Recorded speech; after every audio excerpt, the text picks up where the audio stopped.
Hey everyone, tonight we venture into the vast unknown territories that lie beyond the edges of all maps, where Arya Stark discovered secrets that would shake the very foundations of what we thought we knew about the world. This is the untold story of her journey west of Westeros, where ancient Valyrian mysteries await in lands where the sun sets in silver seas and time itself flows like honey through forgotten realms.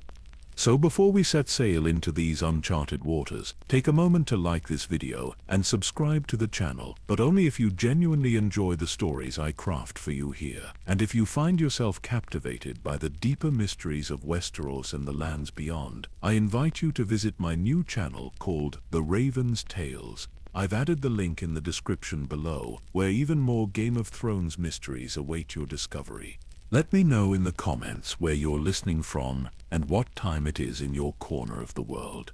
It's always wonderful to see how far these ancient tales travel to find you. Now settle in comfortably, perhaps dim the lights and let the gentle hum of night embrace you as we begin this extraordinary journey together.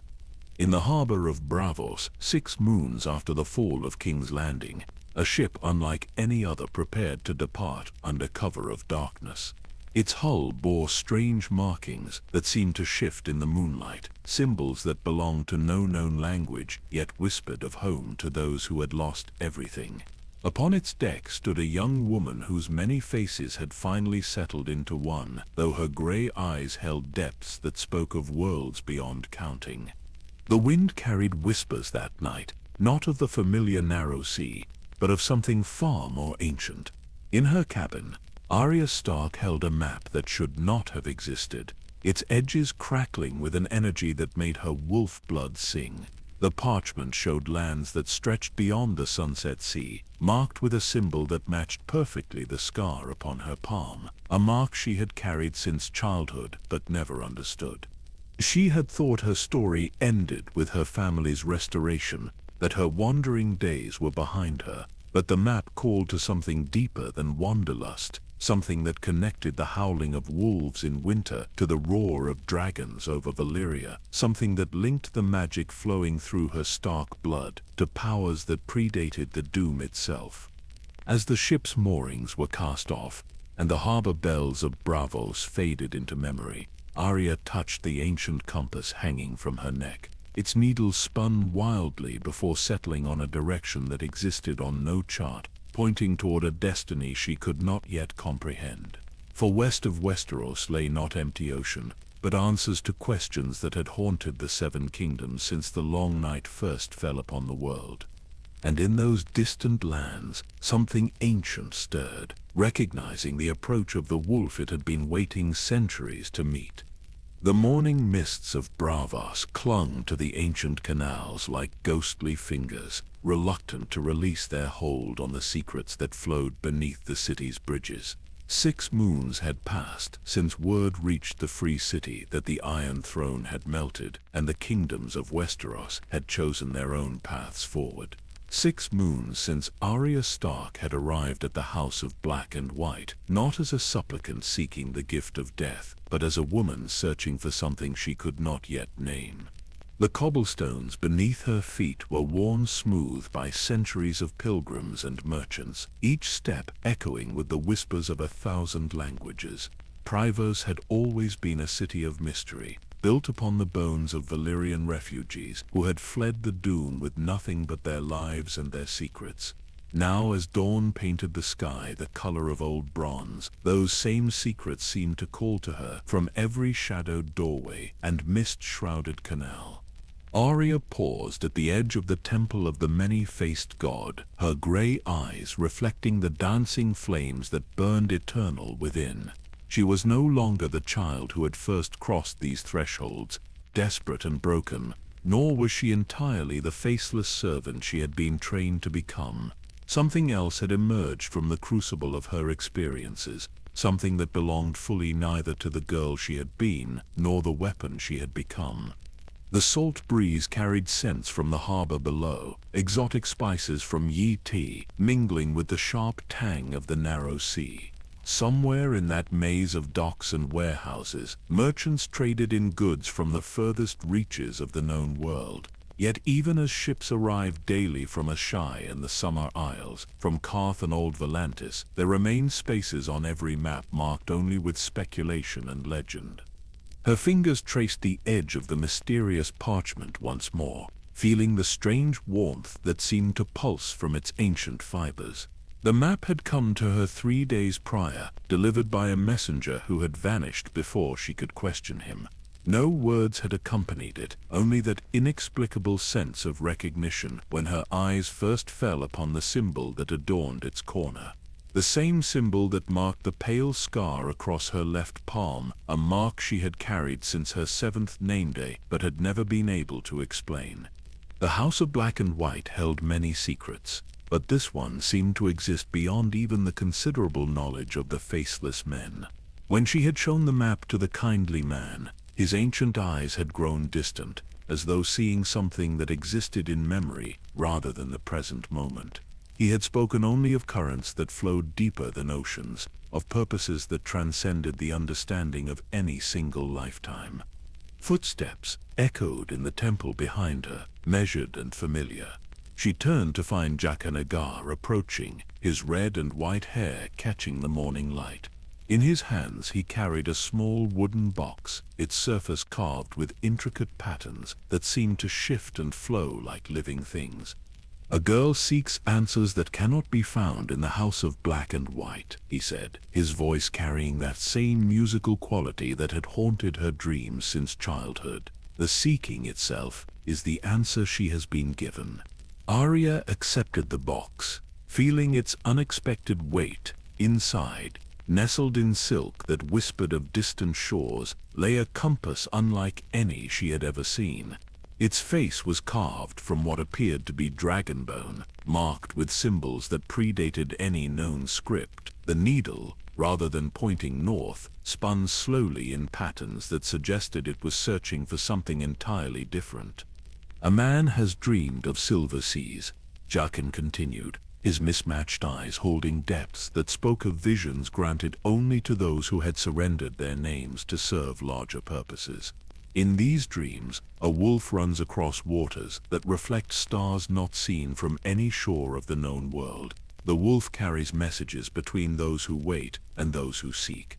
The compass grew warm in her hands, its needle suddenly stilling to point toward the harbor, toward a ship that she somehow knew waited for her, though she had made no arrangements for passage. The pull was undeniable, like the call of pack to pack, like the whisper of wind through the heart trees of her childhood. As she prepared to leave the temple that had sheltered her questions and shaped her into something beyond simple vengeance, Arya felt the familiar stirring of wolf dreams at the edge of her consciousness. But these were different from the visions that had once connected her to Nymeria and her great pack. These spoke of wolves that ran under foreign constellations, of packmates scattered across oceans that had no names. The morning mist began to lift from the canals, revealing the path that would lead her to the harbor and the ship that awaited. Behind her, the many-faced god watched through 1,000 carved eyes, blessing the journey of one who had learned to wear faces but had never forgotten the wolf that ran beneath them all. The harbor of Bravos stretched before Arya like a forest of masts and rigging, each vessel telling its own story through the wear of distant voyages and the stains of foreign shores. Among them all, one ship stood apart from the rest, its dark hull seeming to absorb the morning light rather than reflect it. The vessel bore no name that she could see, yet something in her blood recognized it as surely as a wolf recognizes the scent of home. Captain Tiana Seastar stood upon the gangplank, her silver hair braided with shells and small bones that clicked softly in the harbor breeze. Her skin bore the deep bronze of someone who had spent decades under foreign suns, and her eyes held the particular shade of violet that spoke of old Valyrian blood running true. She regarded Arya with the measuring gaze of someone who had been expecting this meeting for far longer than mere days. "You carry the compass of the Deep Walkers," the captain said, her voice carrying the musical accent of the Summer Isles, mixed with something older and more mysterious. My grandmother's grandmother sailed with such a device before the doom swallowed the roads between worlds. I had wondered if any still existed in this age of iron and ash. Arya stepped aboard, feeling the ship respond to her presence with a subtle shift, as though the vessel itself was awakening from a long slumber. The deck beneath her feet was made from wood she did not recognize, its grain flowing in patterns that suggested growth under alien stars. Every rope and sail seemed to whisper of journeys that had stretched beyond the boundaries of any known map. The crew that emerged from below decks was as diverse as any she had encountered in her travels. A woman with the golden skin of lice worked alongside a man whose elaborate tattoos marked him as a summer islander. Two others bore the copper complexion of dawn, while another possessed the pale features of the Iron Islands. Yet all of them moved with the same fluid grace, as though they had sailed together for decades rather than being brought together by chance. As the ship prepared to depart, Arya found herself drawn to the bow, where the compass in her hands began to glow with a soft inner light. The needle now pointed steadily westward, toward waters that appeared no different from any other part of the narrow sea. Yet she could feel something calling to her from that direction, a pull that seemed to resonate in her bones and make her wolf blood sing with anticipation. Captain Tyanna joined her at the rail, her own hands resting on a similar compass that hung from a chain of what appeared to be Valyrian steel. "The old maps speak of the Whispering Isles," she said, her voice barely audible above the sound of waves against the hull. "Islands that appear and disappear according to tides that have nothing to do with the moon. My family has been searching for them for 300 years, following tales told by survivors of the Doom who claim to have seen lands where time flows like honey and the dead speak to the living." The ship's sails filled with wind that seemed to come from no particular direction, carrying scents that belonged to no familiar shore. As Bravos fell away behind them, Arya felt the familiar tightness in her chest that came with leaving another chapter of her life behind. Yet this departure felt different from all the others, charged with a sense of approaching destiny that she had never experienced before. 3 days into their journey, the ocean began to change in ways that defied explanation. The water took on a subtle silver tint, as though starlight had been dissolved into its depths. Strange currents pulled the ship in directions that corresponded to no known wind patterns, and the compass in Arya's hands grew warmer with each passing hour. The dreams began on the 4th night. Visions that came not in the familiar wolf dreams she had known since childhood, but in images that seemed to belong to memories she had never formed. She saw great cities of white stone rising from islands that floated above silver seas. She witnessed dragons larger than any that had ever flown over Westeros, their scales gleaming with colors that had no names in any human language. In these visions she walked through libraries that contained the accumulated knowledge of civilizations that had vanished before the Andals ever crossed the narrow sea. She saw star charts that mapped not just the heavens above, but the spaces between worlds, routes that could be traveled by those who understood the deeper currents that flowed beneath the surface of reality. Most disturbing of all were the visions of herself, but changed in ways that spoke of transformations yet to come. In some she appeared as she was now, but with eyes that held the depth of centuries rather than years. In others her form seemed to shift and flow like smoke, taking on aspects that belonged to no single shape or species. When she shared these dreams with Captain Tyanna, the older woman nodded with the gravity of someone who had been waiting for such signs. "The deep roads call to you," she said, using a term that Arya had never heard but somehow understood. "My grandmother spoke of them, paths that exist between the spaces that mortals can perceive." She said that in the final days before the Doom, the Dragon Lords had been trying to map these roads, to find ways to escape not just death, but the very limitations of their physical existence. The ship's course began to shift according to patterns that seemed to follow the rhythm of Arya's dreams rather than any conventional navigation. The compass needle now spun in slow circles, as though searching for something that existed just beyond the edge of perception. The crew moved about their duties with increasing reverence, speaking in whispers of legends their grandparents had shared and signs they had hoped to witness before their own deaths. On the seventh day, the sea itself began to sing, a low harmonic that seemed to rise from depths no anchor could reach. The sound resonated in Arya's chest, making her heart beat in time with rhythms that predated the rise of any kingdom she had known. The water around the ship took on an opalescent quality, reflecting not the sky above, but images of places that existed beyond the horizon of any world. As the sun set on that seventh day, painting the silver waters with shades of gold and crimson, the compass in Arya's hands suddenly stilled. Its needle pointed toward a point on the horizon where the sea met the sky in a line that seemed to shimmer with its own inner light. In that direction, just barely visible against the growing dusk, the outline of land began to emerge from what had appeared to be empty ocean. Captain Tiana stood beside her, her own compass now glowing with the same soft radiance. After 3 centuries of searching, she whispered, her voice filled with a mixture of triumph and terror. The Whispering Isles reveal themselves at last. But remember, young wolf, some destinations choose their visitors rather than being chosen by them. We approach not just land, but answers to questions that have haunted the blood of old Valyria since the fires first consumed our homeland. The ship sailed onward through the gathering darkness, carrying Arya toward mysteries that would challenge everything she thought she understood about the nature of the world and her place within it.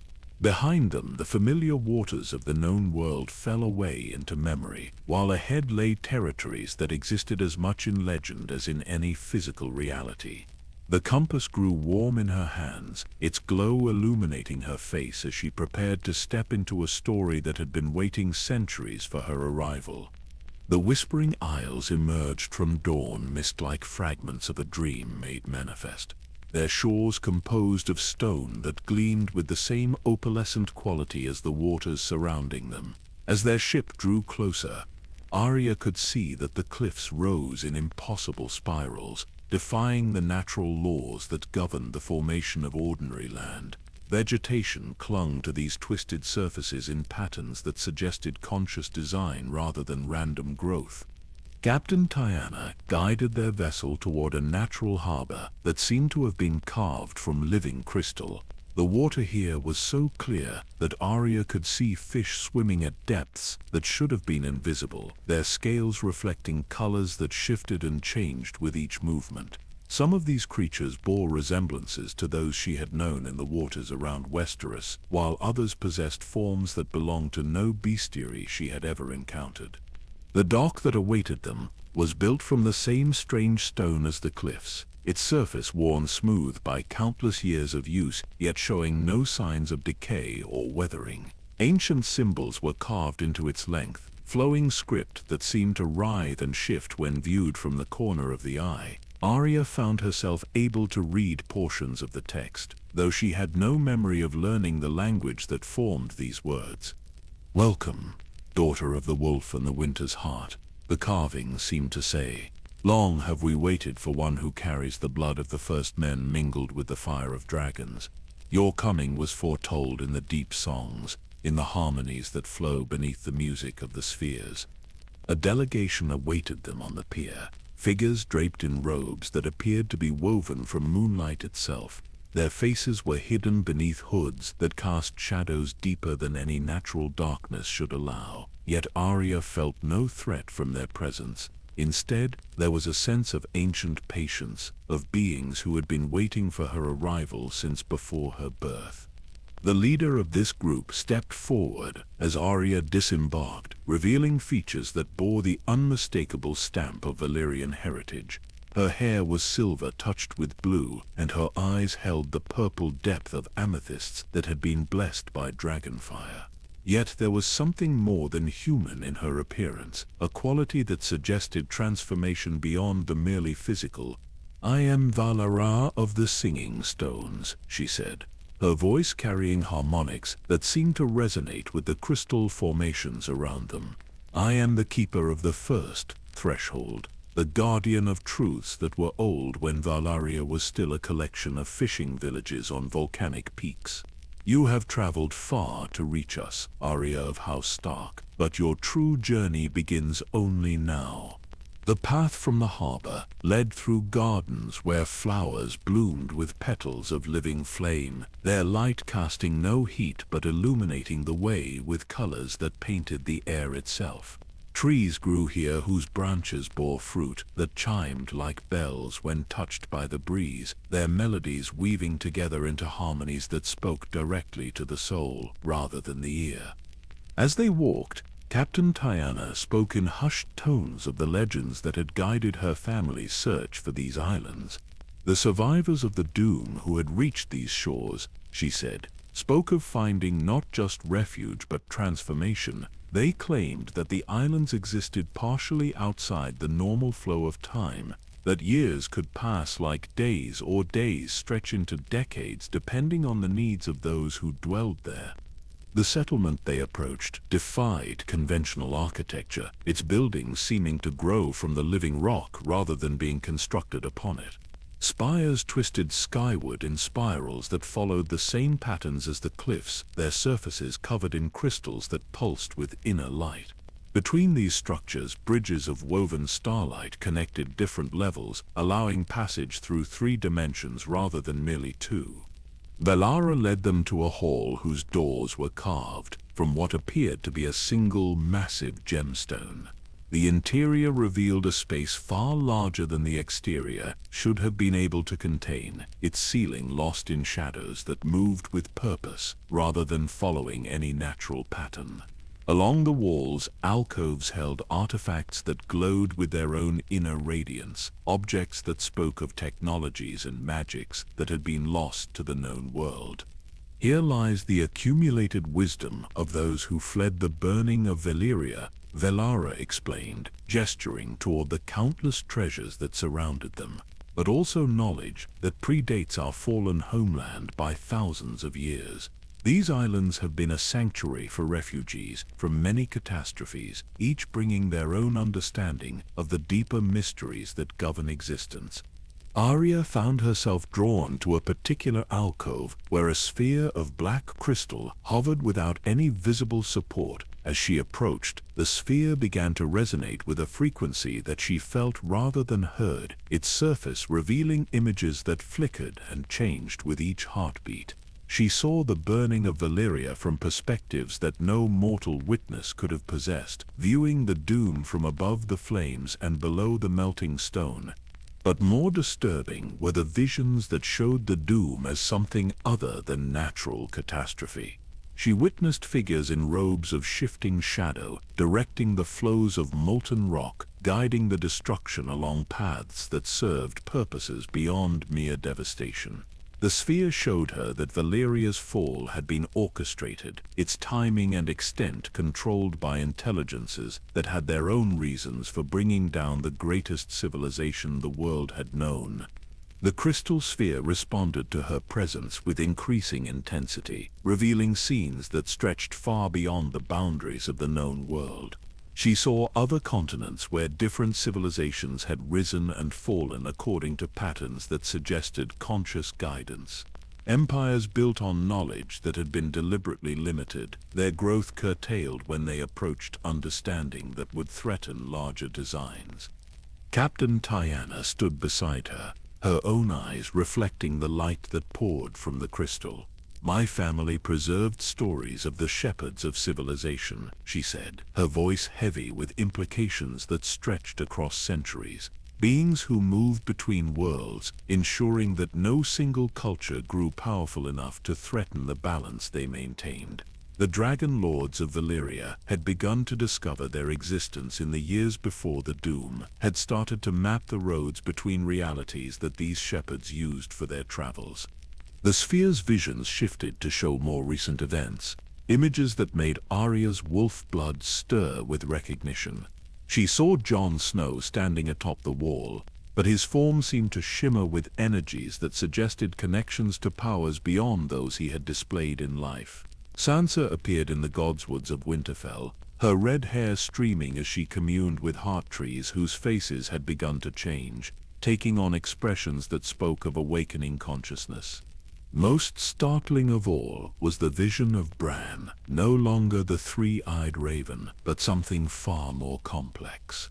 He sat not in a wheelchair, but upon a throne made from weirwood roots that stretched across continents. His consciousness spread through a network that connected every heart tree that had ever grown. Through his eyes, Arya saw the true scope of the danger that threatened not just Westeros but every inhabited world that existed within the great web of connected realities.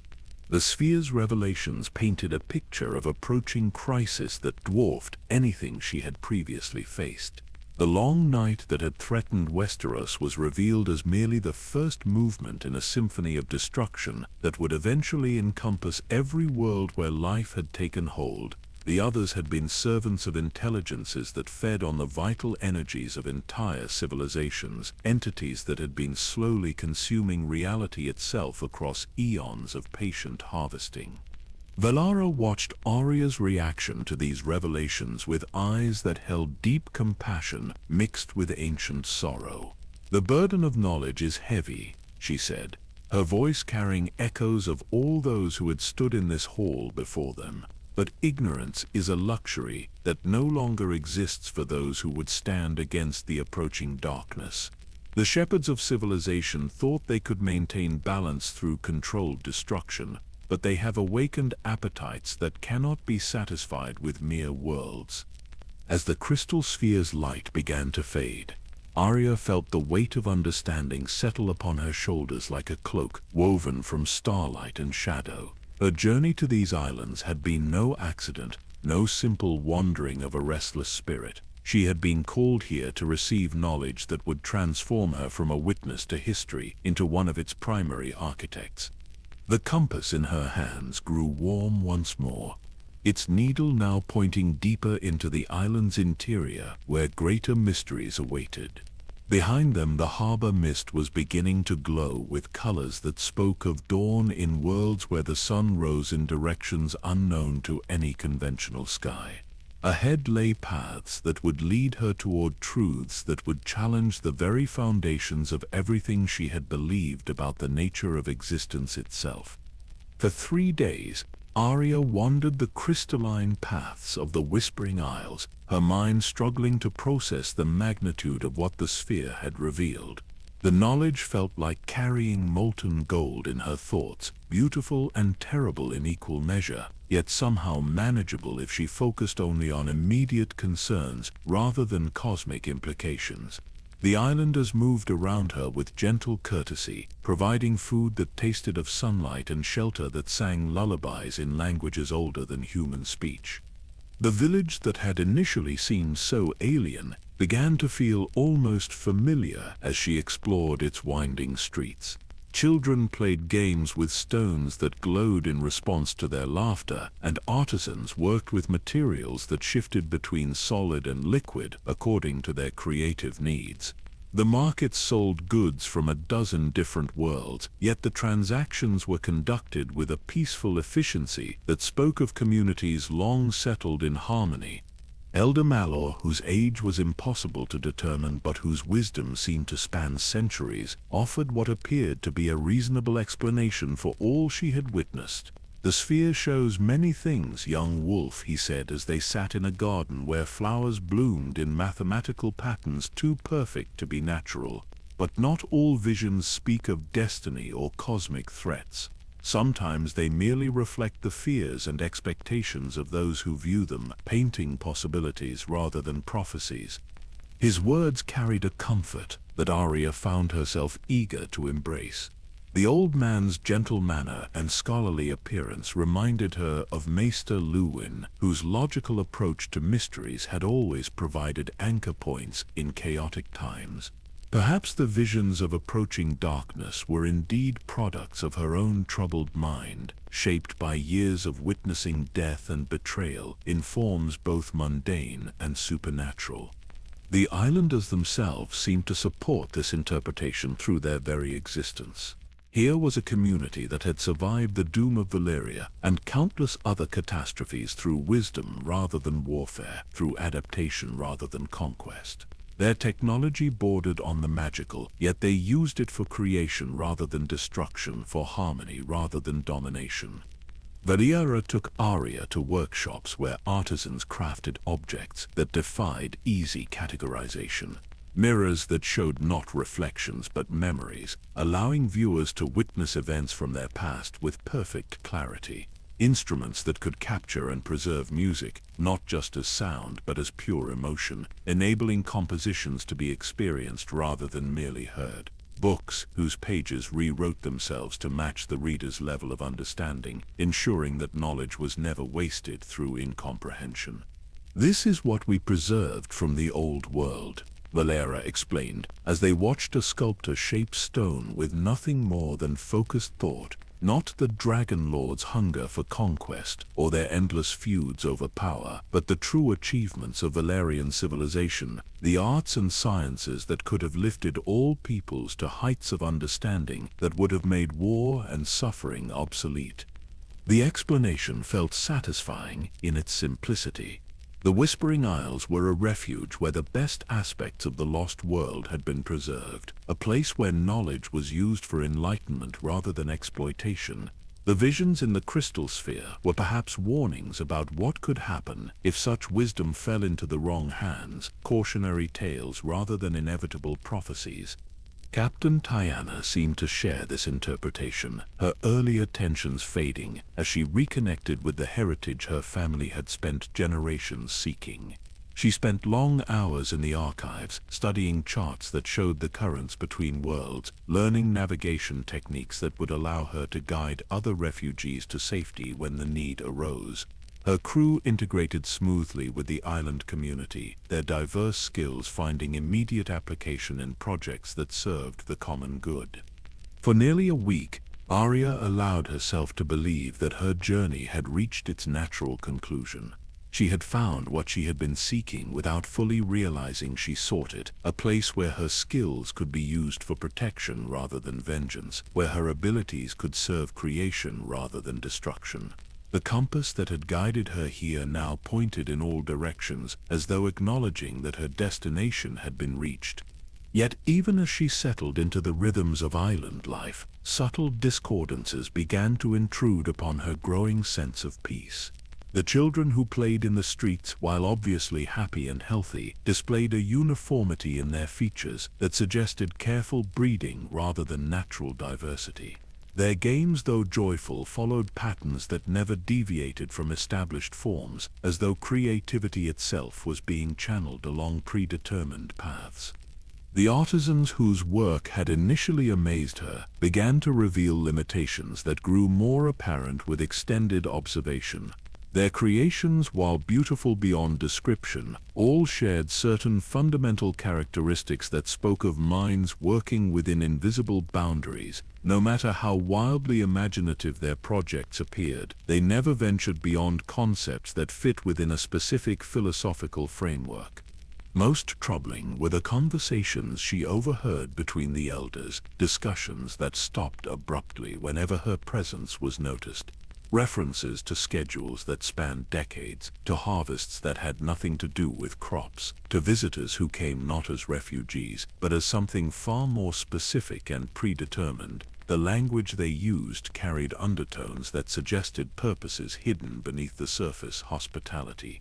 The dreams that had guided her to these shores began to change in character, taking on qualities that felt less like natural visions and more like carefully constructed experiences.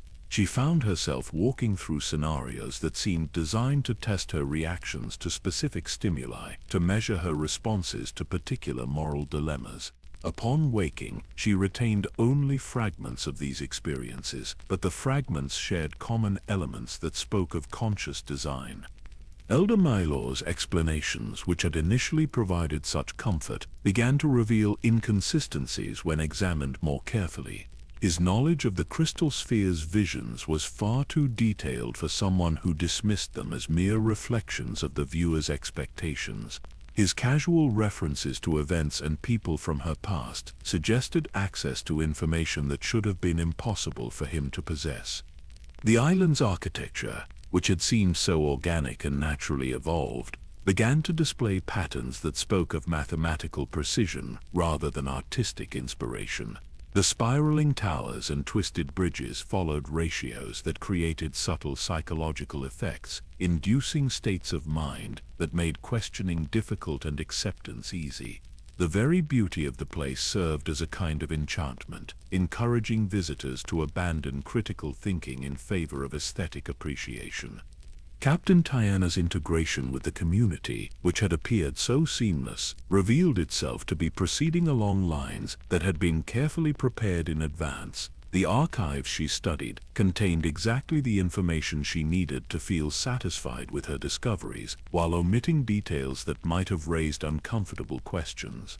Her crew's assignments kept them separated and occupied, preventing the kind of collective discussion that might have led to unwelcome realizations. The market goods that had seemed so wonderfully diverse were revealed, upon closer inspection, to come from a remarkably limited range of sources. The merchants spoke of trade routes that connected dozens of worlds, yet their stories shared details that suggested a much smaller network than they claimed. The exotic materials they sold, while genuinely unusual, showed signs of having been processed through the same basic techniques regardless of their supposed origins. As these observations accumulated, Arya felt the familiar stirring of wolf instincts that had served her well through years of danger, the sense of being hunted, not by enemies who meant immediate harm, but by those whose purposes required her cooperation rather than her destruction. The feeling of being guided along paths that served interests beyond her own understanding, led by kindness toward destinations that might prove less benevolent than they appeared. The compass in her hands, which had remained quiescent during her stay, began to show signs of renewed activity. Its needle would occasionally swing toward the island's interior, pointing in directions where her explorations had been gently but firmly discouraged. The device's warmth carried a quality of urgency that grew stronger with each passing day, as though something within its mechanism was responding to conditions that had yet to become apparent. On the 7th night of her stay, as she lay in a bed that sang soft melodies to encourage restful sleep, Arya made a decision that felt both inevitable and terrifying. Tomorrow she would venture into those areas of the island that had been subtly placed beyond her reach, following the compass toward truths that might shatter the comfortable illusions she had been encouraged to embrace. The morning mist that rose from the harbor carried scents that spoke of distant shores and uncharted possibilities. Somewhere beyond the crystalline perfection of the Whispering Isles, reality waited in forms that would not be constrained by anyone's vision of what constituted appropriate knowledge. The wolf within her stirred in anticipation of the hunt, recognizing that the real prey had yet to reveal itself. The compass led Arya through passages that seemed to exist between the spaces she had previously explored. Pathways that revealed themselves only when approached from specific angles and with particular intentions. The crystalline walls here bore no decorative carvings, their surfaces instead pulsing with veins of light that followed patterns too complex for conscious comprehension, yet somehow familiar to deeper parts of her mind. As she descended into the island's heart, the air itself began to thicken with energies that made her skin tingle and her wolf blood sing with harmonics she had never experienced.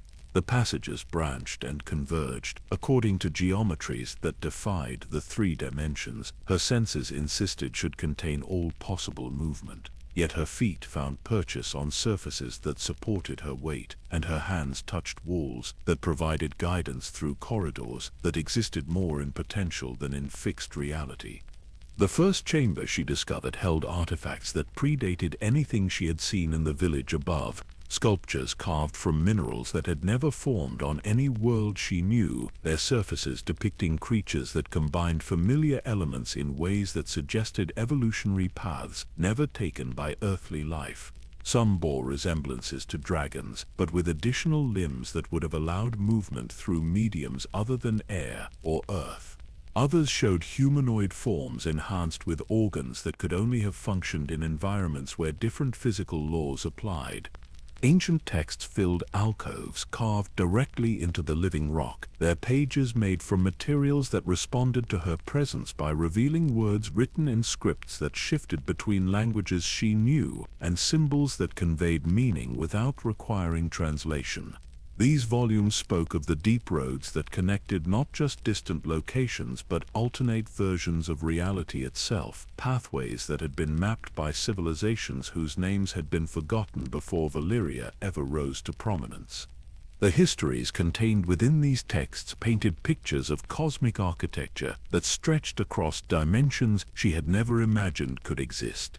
Networks of connected worlds where different aspects of existence had been allowed to develop in isolation, creating laboratories where consciousness itself could be studied and refined. The Whispering Isles occupied a crucial position within this vast structure, serving as a nexus where travelers between realities could rest and be evaluated for their suitability to continue deeper into mysteries that would either elevate or destroy them. One volume, bound in scales that shifted color as she turned its pages, detailed the true purpose of the island's seemingly benevolent community. The residents were indeed refugees from countless catastrophes, but their selection had not been random. Each had been chosen for specific qualities that made them useful in maintaining the nexus, their lives shaped by experiences that prepared them to serve functions they would never fully understand. Their contentment was genuine, but it had been carefully cultivated through methods that ensured their cooperation without requiring their conscious consent. The children she had observed playing in the streets were described as the most successful products of breeding programs that spanned multiple generations. Their genetic heritage had been refined to produce individuals capable of interfacing with technologies that required biological components specifically adapted to function within the Nexus environment. Their games served as training exercises that prepared them for responsibilities they would assume as they matured, roles that would gradually separate them from anything resembling normal human existence.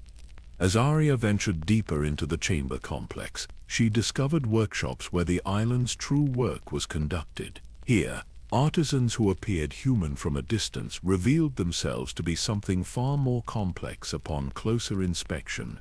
Their bodies had been modified in ways that allowed them to manipulate energies that would have been lethal to unaltered flesh. Their consciousness expanded to encompass perspectives that stretched across multiple dimensions simultaneously. These enhanced beings worked with materials drawn from the spaces between worlds, crafting devices whose purposes were beyond her ability to comprehend fully. Some appeared to be navigation aids for journeys through realities where conventional concepts of distance and direction held no meaning. Others seemed designed to capture and process forms of consciousness that existed independently of physical bodies, translating between modes of existence that had no common points of reference.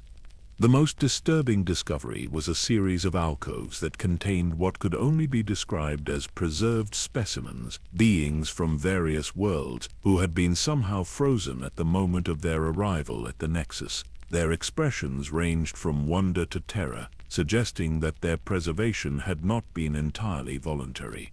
Plaques beside each alcove provided detailed information about the specimen's origins and the qualities that had made them suitable for whatever purposes they now served. Among these preserved figures, Arya recognized features that belonged to bloodlines she knew from Westeros. Stark faces that bore the wolf's keen intelligence, Targaryen profiles marked by the dragon's fierce pride, Lannister countenances displaying the lion's calculating wisdom. These were not recent arrivals but ancient specimens that suggested the Nexus had been drawing selected individuals from her world for far longer than any recorded history had indicated. The compass in her hands began to resonate with frequencies that made her bones ache, its needle spinning in patterns that traced symbols she had seen in the deepest texts. Following its guidance, she found herself in a chamber whose walls displayed star charts that mapped not the heavens visible from any single world but the connections between all possible heavens that could exist within the greater structure of reality.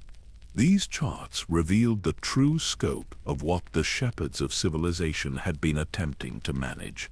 Thousands of worlds connected by pathways that allowed for the controlled flow of resources, knowledge, and genetic material between civilizations at different stages of development. The nexus points, like the Whispering Isles, served as processing stations where the flow could be regulated, where promising individuals could be identified and directed toward roles that served the greater stability of the entire network. But the charts also showed disturbances in this carefully maintained system, disruptions that originated from regions marked with symbols that seemed to writhe and shift when viewed directly. These areas were spreading like infections through the network, consuming entire chains of connected worlds and leaving behind voids that registered as complete absences rather than mere emptiness. The entities responsible for this destruction were identified only as the hungering darkness, forces that fed on the vital energies that made consciousness possible. The scope of the threat became clear as Arya studied projections that showed the infection's rate of spread. At its current pace, the corruption would reach the core worlds within centuries rather than millennia, overwhelming the defenses that had protected reality's most crucial foundations for eons beyond counting. The shepherds of civilization had initially attempted to contain the threat through their usual methods of controlled destruction, sacrificing outlying worlds to create barriers that might protect the essential centers. But their strategies had proven inadequate against entities that grew stronger with each world they consumed, that used the energy of destroyed civilizations to fuel assaults on increasingly well-defended targets. The decision had been made to accelerate the development of selected bloodlines from worlds like Westeros to create individuals capable of accessing powers that had previously been reserved for beings who had undergone centuries of careful enhancement. The Stark bloodline had been identified as particularly promising due to its connection to the Weirwood network, a naturally occurring system that bore resemblances to the artificial networks used to connect the nexus points. The Targaryen heritage provided access to energies that could bridge the gaps between different modes of existence. Other bloodlines contributed their own essential qualities, creating combinations that might prove capable of functioning within the spaces where conventional reality broke down entirely. Arya's journey to the Whispering Isles had been orchestrated not just to provide her with knowledge, but to activate latent capabilities that her mixed heritage had made possible.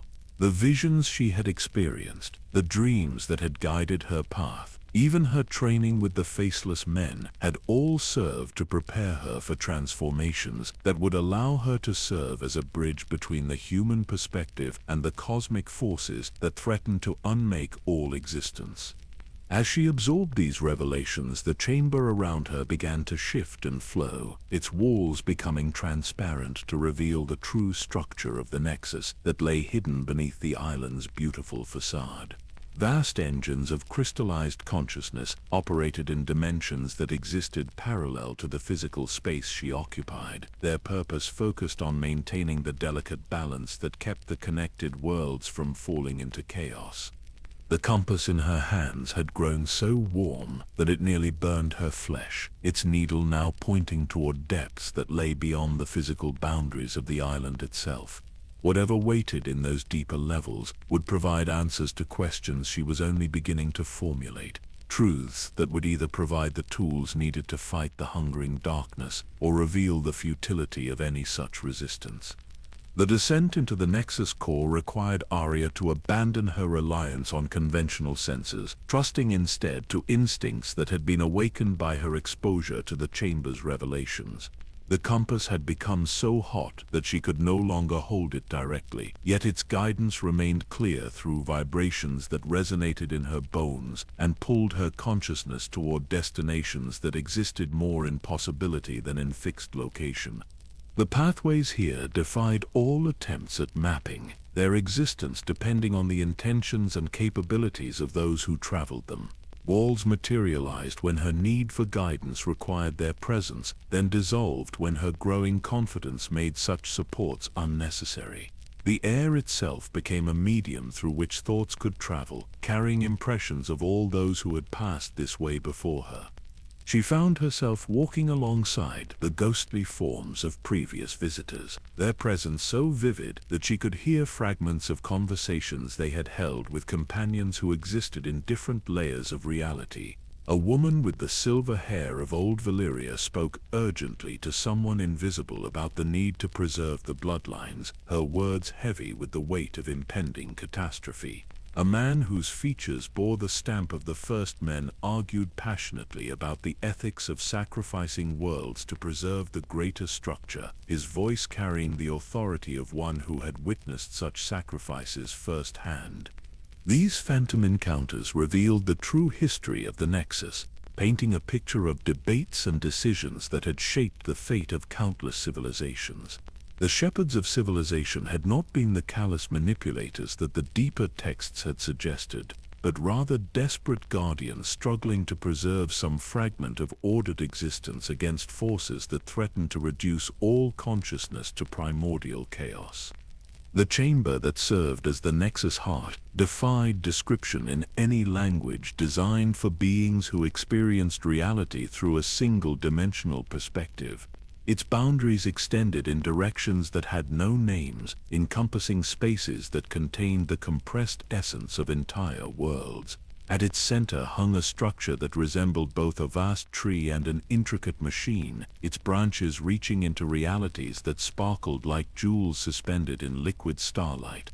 This was the archive of all possibilities, the repository where every potential outcome of every decision made by every conscious being was stored and analyzed. Its roots extended through the deep roads to touch the fundamental forces that determined whether realities would flourish or fade, while its branches reached toward futures that existed in states of quantum superposition until the moment of their actualization.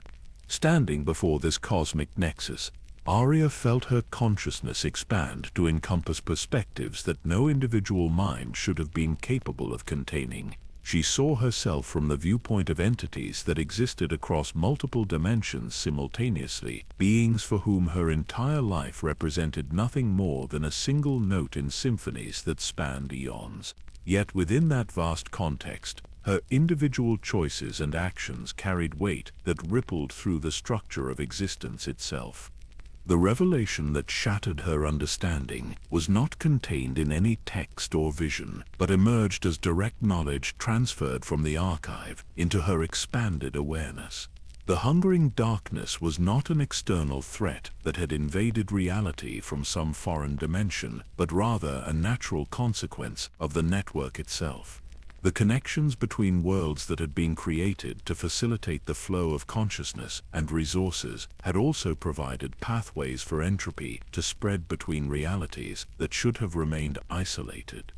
Every act of preservation had simultaneously created vulnerabilities that could be exploited by forces that fed on the vital energies of conscious existence. The very technologies that had been developed to protect and nurture civilizations had made them more susceptible to predation by entities whose appetite grew with each successful feeding. The network had become a vast organism whose health depended on a balance that was becoming increasingly impossible to maintain. The shepherds of civilization had recognized this fundamental contradiction centuries before the current crisis reached its peak, but their attempts to solve the problem had only accelerated its development. Each world they sacrificed to create defensive barriers provided the hungering darkness with additional fuel for assaults on the remaining strongholds. Each civilization they had deliberately limited to prevent it from discovering dangerous knowledge had also prevented it from developing the defenses that might have allowed it to resist corruption. The truth that brought Arya to her knees before the archive was the recognition that her own world, everything she had fought to preserve and protect, existed only because countless other realities had been fed to the darkness to satisfy its appetite long enough for her bloodline to develop the capabilities that were now required. Winterfell stood because entire civilizations had been consumed. Her family's survival had been purchased with the complete annihilation of peoples whose names had been erased from all possible records. The weight of this knowledge threatened to crush her consciousness entirely, but the archive would not permit such escape from responsibility. Instead, it forced her to experience the final moments of worlds that had been deliberately abandoned to the darkness, to feel the terror and despair of beings who died, knowing that their sacrifice served purposes they would never understand. She lived through the last days of civilizations that had reached heights of achievement that made Westeros seem primitive by comparison, watching their greatest works crumble as the void consumed everything they had ever created or imagined. Yet within these visions of ultimate loss, she began to perceive patterns that offered possibilities beyond simple despair. The archive had not merely recorded these destructions but had analyzed them, searching for common elements that might provide insight into the darkness's true nature. Each consumed world had left traces that revealed something about the forces that had destroyed it, creating a gradually accumulating understanding of weaknesses that might potentially be exploited. The most significant discovery was that the darkness did not feed directly on physical matter or energy, but rather on the relationships between conscious entities that gave their existence meaning. It consumed the bonds of love, loyalty, and shared purpose that held communities together, leaving behind individuals whose isolation made them easy prey for complete absorption. Civilizations that had maintained strong connections between their members had proven more resistant to corruption, while those that had allowed themselves to become fragmented had fallen with minimal resistance. This understanding illuminated the true purpose behind the bloodline enhancement programs that had shaped her family's development across generations. The Starks' connection to the Weirwood network, the Targaryens' bond with their dragons, the various magical affinities that had been carefully preserved and strengthened among the noble houses of Westeros, all served to create individuals whose consciousness could function across multiple levels of reality simultaneously. The revelation struck her with the force of recognition that extended beyond mere intellectual understanding. Her ability to wear different faces while maintaining her core identity, her connection to wolf dreams that transcended normal boundaries of time and space, her capacity to form bonds that survived death and transformation, all had been deliberately cultivated to prepare her for this moment when such capabilities would become essential for survival.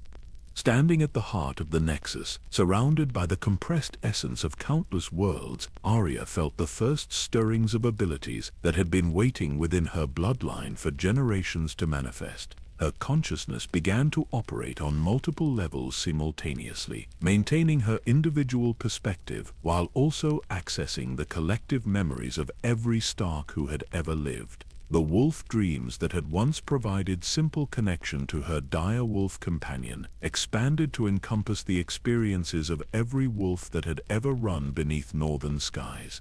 The transformation was both exhilarating and terrifying, offering powers that could potentially turn the tide against the hungering darkness, while simultaneously threatening to dissolve her individual identity into the vastness of expanded awareness.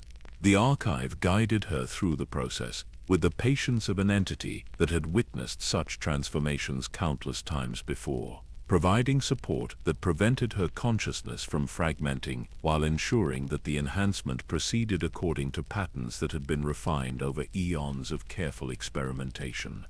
As her capabilities stabilized at their new level, Arya became aware of similar transformations occurring across the network of connected worlds. Jon's connection to the wall had evolved into something that encompassed the magical barriers protecting reality itself. Sansa's political instincts had developed into abilities that could influence the collective consciousness of entire civilizations. Bran's role as the three-eyed raven had expanded to include oversight of temporal flows that determined which possibilities would become actualized realities.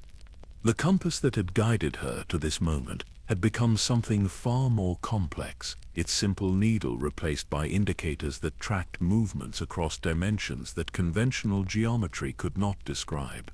Through its enhanced interface, she could perceive the current positions of all the enhanced individuals whose capabilities would be essential for the coming confrontation with the darkness. But even as her powers reached levels that would have seemed godlike from her previous perspective, the archive made clear that such abilities represented only the beginning of what would be required. The hungering darkness had been growing stronger for millennia, adapting to every strategy that had been used against it, learning from each encounter to become more effective at corrupting the bonds that held conscious communities together. The final phase of preparation would require not just enhanced individuals, but the creation of new forms of connection that could resist the darkness's predation while providing the foundation for a coordinated response across multiple realities. The network that had inadvertently created the current crisis would need to be rebuilt from its foundations, restructured according to principles that had never been attempted on such a vast scale. The archive's deepest revelations came not through visions or transferred knowledge, but through direct communion with consciousness that had transcended individual existence eons ago. As Arya's awareness merged temporarily with the collective intelligence that had grown from countless enhanced beings who had surrendered their separate identities to serve the greater preservation, she experienced understanding that bypassed the limitations of linear thought entirely. The network of connected worlds had not originated as a conscious design, but had evolved from the desperate attempts of dying civilizations to preserve some fragment of their existence beyond physical destruction. The first connections had been forged by beings whose worlds were being consumed by natural catastrophes, their final acts of love and sacrifice creating bridges that allowed their consciousness to survive in the memories and dreams of peoples they had never met. These initial bridges had attracted the attention of entities that existed in the spaces between realities, beings whose perspective encompassed the full scope of what the evolving network might eventually become. They had begun to guide the development of these connections, not through direct intervention, but by influencing the unconscious decisions of those whose choices would determine which pathways remained open and which would be allowed to fade. The shepherds of civilization had emerged from among these guiding entities, individuals who had voluntarily surrendered their attachment to any single world in order to serve the network's greater needs. Their apparent callousness toward the fate of specific civilizations stemmed not from indifference, but from perspectives that encompassed time frames where individual worlds represented momentary configurations in patterns too vast for conventional comprehension. But the archive revealed that even these cosmic guardians had been operating without full understanding of the forces they were attempting to manage. The hungering darkness was not simply a consequence of the network's existence, but represented the shadow cast by consciousness itself when it attempted to expand beyond the boundaries that normally contained individual awareness. Every act of connection between separate minds created the potential for corruption that could spread through those same pathways with devastating efficiency. The tragedy was that the very qualities that made consciousness valuable and worth preserving also made it vulnerable to predation by forces that fed on the energy generated by connection and communication. Love created pathways that could be invaded by entities that corrupted that love into obsession and possession. Loyalty established bonds that could be manipulated to turn allies against each other. Hope generated energies that could be harvested to fuel despair that spread like infection through entire civilizations. Through her communion with the archive, Arya experienced the gradual recognition that had driven many of the shepherds to despair. The network they had created to preserve consciousness was simultaneously creating conditions that would eventually make consciousness impossible to maintain. Every world they saved by connecting it to the greater structure became a potential source of corruption that could destroy all the other worlds within the network. The enhanced bloodlines that had been developed over millennia represented attempts to create individuals who could function within this paradox. Beings whose consciousness was strong enough to maintain connections without being destroyed by them. But even these efforts had produced only partial solutions, creating individuals whose power came at the cost of isolation from the very communities they were meant to protect. The deepest truth that the archive shared was the recognition that the current approach had reached the limits of its effectiveness. The hungering darkness had adapted to every strategy used against it, learning to corrupt even the enhanced individuals whose capabilities had initially seemed proof against its influence. The network as it currently existed was doomed to eventual complete consumption, taking with it every consciousness that had ever been connected to its pathways.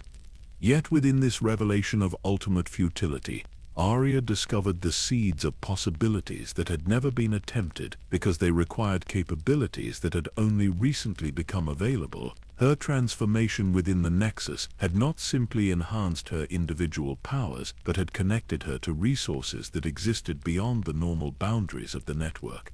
The wolf dreams that had shaped her childhood had created links to forms of consciousness that had evolved independently of the connected worlds, preserving ways of being that the darkness had never encountered.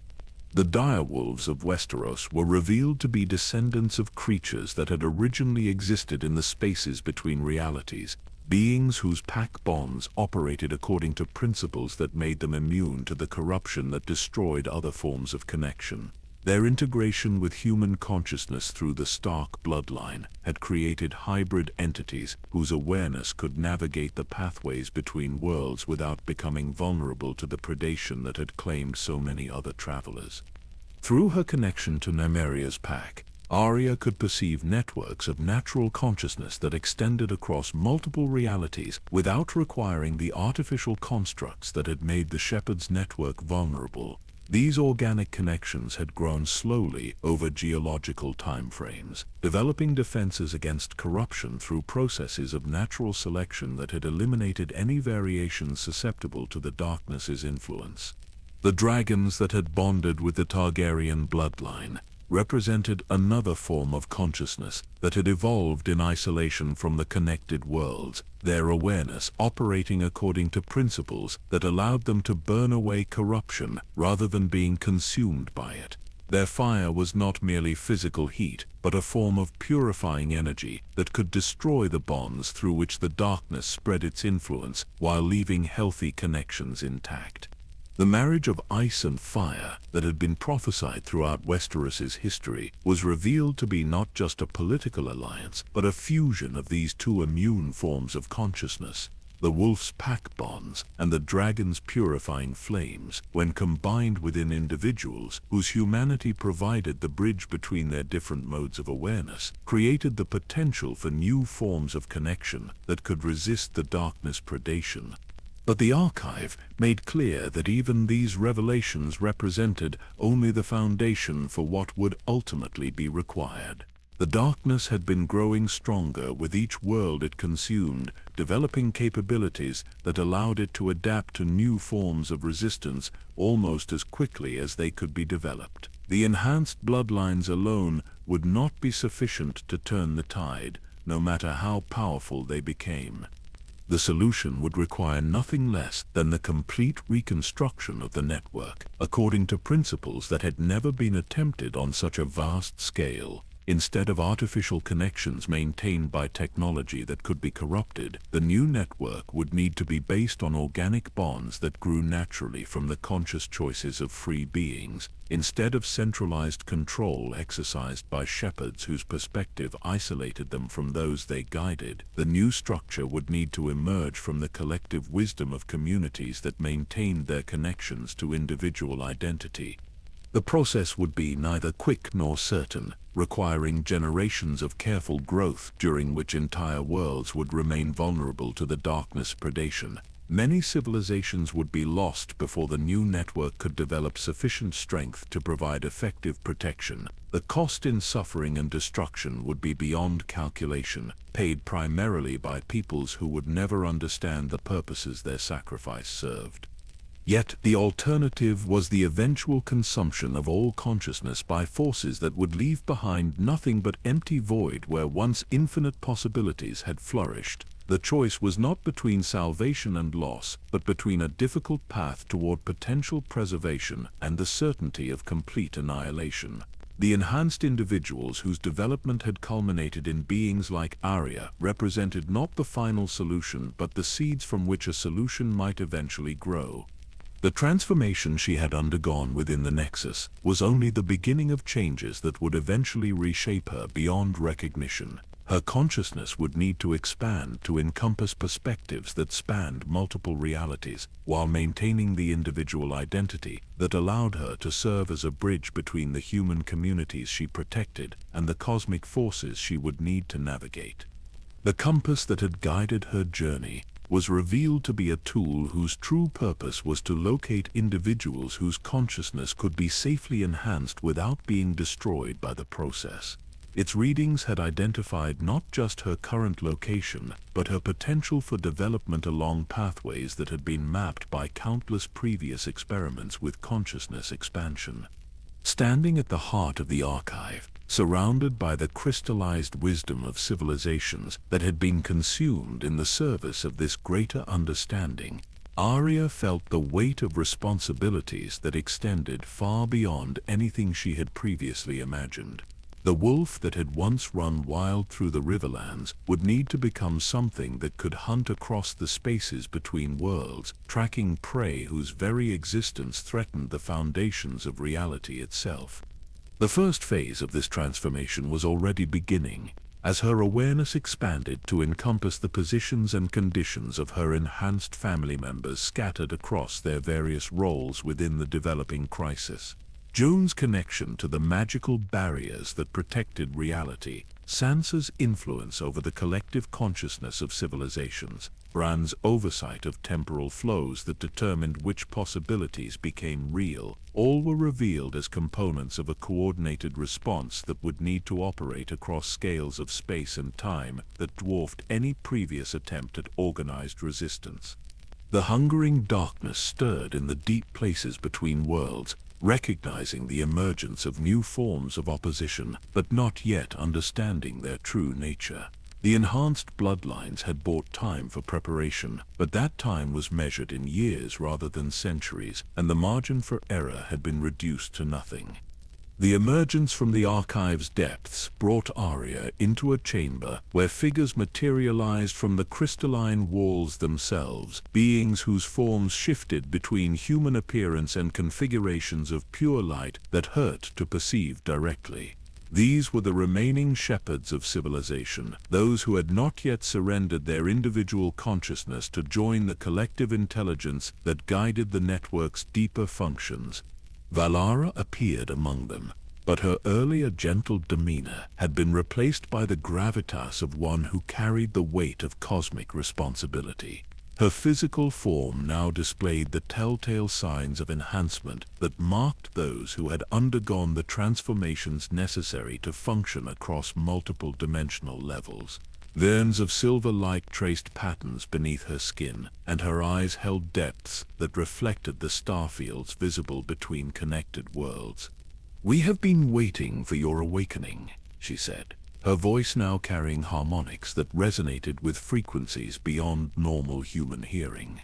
"The time for gentle deceptions and partial truths has passed. What remains of our order must share the knowledge that will either save all conscious existence or witness its final extinction with full understanding of what is being lost." Around the chamber's perimeter, alcoves revealed artifacts that had been gathered from every world within the network, objects that represented the highest achievements of civilizations that spanned the full spectrum of possible development. Crystals that contained the compressed knowledge of entire species, instruments that could manipulate the fundamental forces underlying reality, artworks that captured emotions in forms that could be experienced by beings who had never encountered their creators. Among these treasures, Captain Tiana knelt before a structure that resembled both altar and machine, her hands working with materials that flowed like liquid starlight between her fingers. Her transformation had proceeded along different pathways than Arya's own, her consciousness having been expanded to encompass navigational principles that operated in the spaces where conventional geometry collapsed into paradox. "The sea roads between worlds are closing," she reported without looking up from her work. "The darkness has learned to corrupt the currents that allow safe passage between realities. Each pathway we lose reduces our ability to coordinate responses across the network. Within months, perhaps weeks, we will be isolated on individual worlds with no means of mutual support. Elder Maelor stepped forward from his position beside a constellation of floating texts, his earlier appearance of gentle scholarliness replaced by the bearing of one who had witnessed the rise and fall of countless civilizations. His form flickered between human appearance and something far more ancient, revealing aspects that belonged to species whose evolution had taken radically different directions from anything that had ever developed on worlds like Westeros. "The child asks the eternal question," he said, his voice carrying the accumulated wisdom of eons spent in contemplation of problems that transcended individual understanding. "Why must consciousness exist in forms that make it vulnerable to predation by the very forces that give it meaning? Why could not the creators of existence have designed awareness that was immune to corruption without sacrificing the connections that make life worth preserving?" The answer lay not in philosophy, but in the fundamental mathematics that governed the relationship between order and chaos, between meaning and entropy. Consciousness arose from patterns that existed in the narrow space between perfect order, which allowed no possibility for growth or change, and complete chaos, which destroyed any possibility for stable identity. The darkness represented entropy's attempts to expand that narrow space, to consume the delicate balances that made awareness possible. Yet within this cosmic struggle, Arya perceived possibilities that the shepherd's vast experience had blinded them to recognizing. Their perspective, shaped by eons of managing decline and orchestrating strategic retreats, had become focused on preservation rather than transformation. They sought to maintain the network as it existed rather than allowing it to evolve into forms that might prove more resistant to corruption. The wolf dreams that had guided her development suggested alternatives that had never been attempted because they required abandoning the control that the shepherds had exercised for so long. Instead of artificial connections maintained through technological manipulation, the new network would need to grow organically from the choices made by conscious beings who understood the risks they were accepting. The dire wolf packs of Westeros demonstrated principles that could be scaled up to cosmic levels if the beings involved possessed sufficient wisdom and courage. Each member of the pack maintained individual identity while contributing to collective awareness that enhanced rather than diminished their personal capabilities. The bonds between them grew stronger under stress rather than fragmenting, and their loyalty was freely given rather than imposed through external compulsion. But translating these principles to the scale required for network reconstruction would demand sacrifices that went beyond anything the shepherds had previously attempted. Entire civilizations would need to volunteer for transformations that would fundamentally alter their nature, accepting changes that would make them unrecognizable to their own descendants. The process would require generations of careful development during which they would remain vulnerable to predation by forces that had learned to exploit every weakness in existing defensive strategies. A figure emerged from the chamber's shadows, his appearance so ordinary that it took Arya several moments to recognize the profound nature of his presence. This was one of the original architects of the network, a being whose consciousness had been expanded across so many realities that his individual identity existed more as a coordinating principle than as a discrete entity. "The question is not whether we can succeed," he said, his voice carrying echoes of every conversation that had ever been held about the network's future. "The question is whether conscious beings can choose transformation over preservation, growth over safety, hope over the certainty of controlled decline. The mathematics are clear about what must be done. The uncertainty lies in whether those who must do it possess the courage to abandon everything they have built in service of something that has never been attempted." Through the enhanced awareness that her transformation had provided, Arya could perceive the network's current state across multiple dimensional levels simultaneously. Worlds flickered like candles in cosmic winds, their connections to the greater structure growing weaker as the darkness consumed the pathways that had once provided mutual support. Civilizations that had thrived for millennia were beginning to fragment as their populations lost faith in institutions that could no longer provide protection against threats they could not understand. Yet within this decay, she also perceived the stirrings of new forms of organization that emerged naturally from communities facing existential threats. Bonds forged through shared danger proved more resilient than those imposed through external authority. Leadership that arose from demonstrated competence rather than inherited position showed greater adaptability when confronting unprecedented challenges. The enhanced bloodlines that had been developed across countless worlds were beginning to recognize each other across the barriers that normally separated different realities. Jon's connection to the magical defenses protecting existence itself had evolved to encompass awareness of similar guardians maintaining barriers around other threatened worlds. Sansa's influence over collective consciousness had expanded to include communication with the leaders of civilizations facing parallel crises. Most significantly, Bran's role as overseer of temporal flows had developed to include coordination of activities across time frames that spanned multiple realities simultaneously. His consciousness operated outside conventional causality, allowing him to influence past events in ways that created present conditions favorable to the network's reconstruction, while avoiding paradoxes that might destabilize the foundations of existence itself.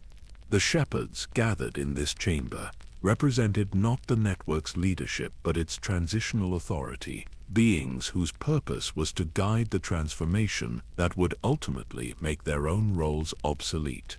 Their accumulated wisdom would serve as the foundation for new forms of organization that operated according to principles they had never been able to implement within the constraints of their previous responsibilities. Captain Tiana's work with the navigational materials revealed that the pathways between worlds were not simply closing, but were being transformed into connections that required different capabilities to traverse. The enhanced individuals whose development had been guided across generations would serve as the initial explorers of these new routes, mapping territories that existed in the spaces between conventional realities. The artifacts surrounding them in the chamber would serve as seeds for the reconstruction, their stored knowledge providing templates for technologies and social structures that could function within the new network. But their implementation would require conscious choices made by beings who understood that their decisions would determine not just their own fates, but the ultimate possibility of consciousness continuing to exist within the greater structure of reality. Arya felt the weight of these preparations settling around her like armor forged from crystallized starlight, each piece representing capabilities that would be essential for the confrontations ahead. The transformation she had undergone was complete in its current phase, but she could perceive the potential for further changes that would be triggered by the challenges she would face in the spaces where the network's reconstruction would either succeed or fail catastrophically. Beyond the chamber where the shepherds maintained their vigil lay passages that extended not through physical space, but through the conceptual frameworks that defined the boundaries between different modes of existence. As Arya ventured into these regions, guided by compass readings that now displayed coordinates for locations that existed in probability rather than geography, she encountered the true architects of the network's original design. These beings had transcended individual identity so completely that their presence could only be detected through the subtle alterations they made to the patterns of reality around them. They communicated not through words or images but through direct modification of the mathematical relationships that governed how consciousness interacted with the fundamental forces underlying existence. Their messages arrived as sudden understanding of principles that had seemed impossibly complex moments before. The first revelation they shared shattered Arya's assumption that the network had been created through conscious planning. Instead, it had emerged as an evolutionary response to a crisis that had threatened to extinguish all awareness throughout the connected dimensions. The original threat had not been the hungering darkness, but something far more subtle and pervasive, a gradual cooling of the cosmic fires that made consciousness possible. Across multiple realities, the energy sources that powered self-aware thought had begun to diminish as the universes aged beyond their periods of maximum creativity. Stars burned cooler. Matter organized itself into increasingly stable configurations that resisted the dynamic changes necessary for consciousness to emerge, and the fundamental forces themselves had begun to settle into patterns that would eventually eliminate the possibility of new awareness developing. The first network builders had recognized that consciousness required constant renewal through exposure to novel experiences and challenges. Without such stimulation, even the most sophisticated forms of awareness would gradually lose the capability to respond creatively to changing conditions. The connections between worlds had been established not primarily for resource sharing or mutual defense, but to ensure that each reality remained exposed to influences that would prevent cognitive stagnation. But the network's growth had created unexpected vulnerabilities that the original designers had not anticipated. The pathways that carried beneficial influences between worlds also provided routes for corruption to spread, while the mixing of different forms of consciousness had produced hybrid entities whose nature made them susceptible to predation by forces that fed on the energies generated by mental activity. The hungering darkness had not invaded the network from outside, but had been born from within it, emerging from the spaces where incompatible forms of consciousness intersected without proper preparation. Each attempt to expand the network's reach had created additional opportunities for such malformed entities to develop, until their presence had become a constant threat that required increasingly desperate countermeasures. The enhanced bloodlines that had been developed on worlds like Westeros represented attempts to create individuals whose consciousness was robust enough to function within these dangerous intersection spaces without being corrupted or consumed. But even these efforts had produced only partial solutions, creating beings whose power came at the cost of increasing isolation from the communities they were meant to protect. Through her expanded awareness, Arya perceived the true scope of what the network had become across its full development. Millions of worlds connected through pathways that carried not just information and consciousness, but the fundamental patterns that determined how reality would organize itself in each connected location. The influence flowed in both directions, with changes in one world creating ripple effects that propagated throughout the entire structure. The most disturbing aspect of this revelation was the recognition that her own world's history had been shaped by influences from realities where different evolutionary paths had been taken. The magic that flowed through Westeros originated from dimensions where consciousness had developed capabilities that remained dormant in purely physical beings. The political conflicts that had consumed her family and kingdom served purposes that extended far beyond the immediate concerns of those who participated in them. The War of the Five Kings had not been merely a struggle for political control, but a carefully orchestrated process designed to identify and develop individuals whose consciousness could be safely enhanced without being destroyed by the transformation. Each battle, each betrayal, each moment of triumph or despair had served to test the participants' capacity to maintain their identity under extreme stress. The deaths she had witnessed and caused had not been meaningless violence, but necessary sacrifices that eliminated those whose enhancement would have produced entities dangerous to the network's stability. The training she had received from the Faceless Men had prepared her not just for assassination, but for the consciousness flexibility that would allow her to function across multiple identity states without losing coherence. Even her family's separation had served the network's purposes, scattering the enhanced bloodlines across positions where they could monitor and influence different aspects of the approaching crisis. Jon's assignment to the Wall had placed him at the nexus of magical forces that required constant supervision.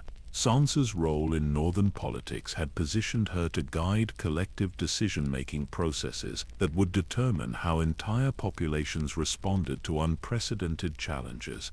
Bran's transformation into the three-eyed raven had connected him to information networks that spanned temporal boundaries, allowing him to coordinate activities across time frames that no individual consciousness could normally encompass. Each sibling's development had followed pathways that prepared them for specific roles in the network's reconstruction, while maintaining the bonds between them that would allow coordinated action when such coordination became essential.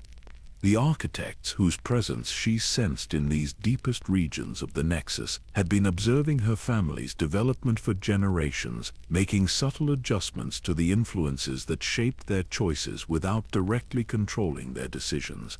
Their intervention had been limited to ensuring that the necessary capabilities would be available when the crisis reached its peak, while leaving the enhanced individuals free to determine how those capabilities would be employed. But the architect's plans had not accounted for the rapid acceleration of the darkness spread across the network. Their projections had assumed centuries of additional preparation time, during which the enhanced bloodlines could be gradually integrated into the network's command structure.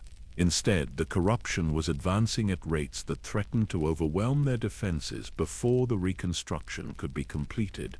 The compass that had guided Arya's journey was revealed to be one of many similar devices scattered across the network, each designed to locate individuals whose consciousness had reached states that made them suitable for emergency enhancement procedures. The readings it provided were not simple directional indicators, but complex probability calculations that identified the locations where her presence would have the greatest positive impact on overall network stability. Through the enhanced communication capabilities that her transformation had provided, she could perceive similar devices activating across thousands of worlds as the crisis reached levels that required immediate response rather than careful preparation. Enhanced individuals whose development had been planned to take generations were being awakened to their full capabilities within timeframes measured in months or years. The process was necessarily traumatic, forcing consciousness expansion at rates that would have been fatal without the careful bloodline preparation that had been maintained across centuries. Many of those undergoing emergency enhancement would not survive the transition, while others would emerge with capabilities that were unstable or difficult to control.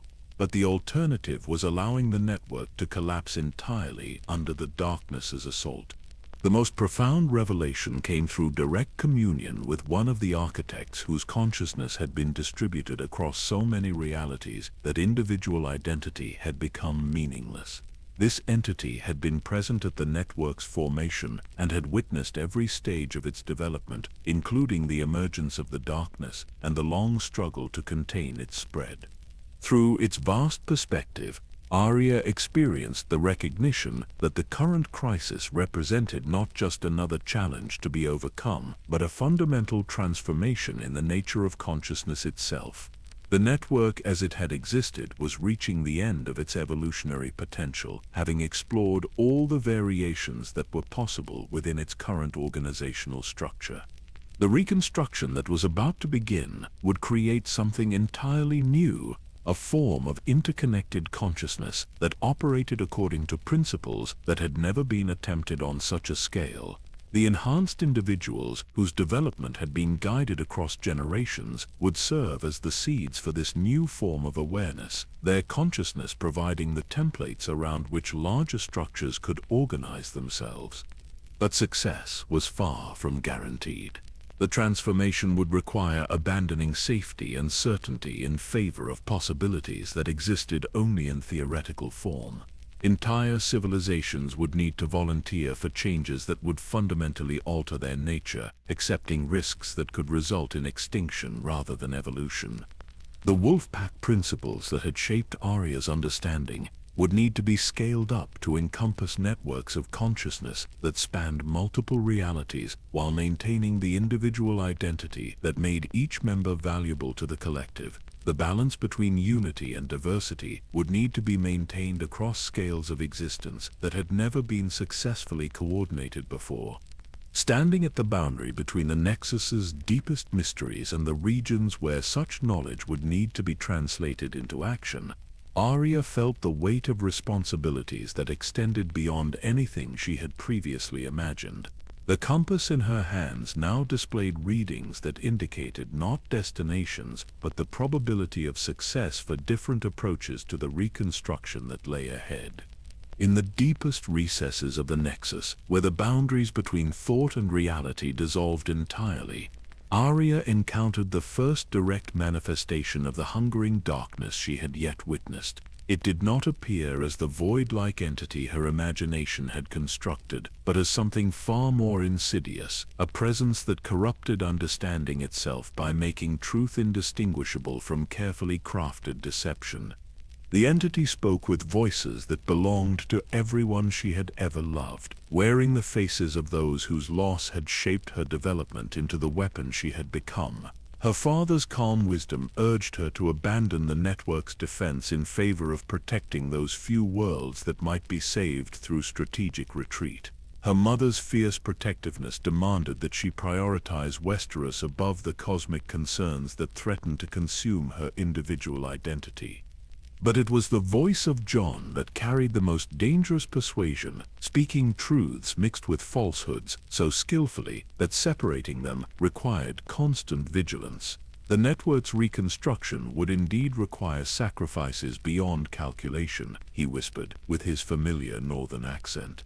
Entire civilizations would be transformed beyond recognition, their original nature lost forever in service of survival strategies that might ultimately prove futile. Why not accept the natural end that awaits all forms of consciousness? The false Jon continued, his words carrying echoes of conversations they had shared beside Winterfell's heart tree.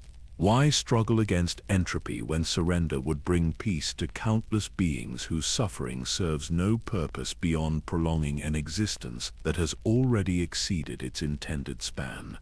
The temptation to accept these arguments was profound, offering release from responsibilities that stretched beyond any individual's capacity to bear.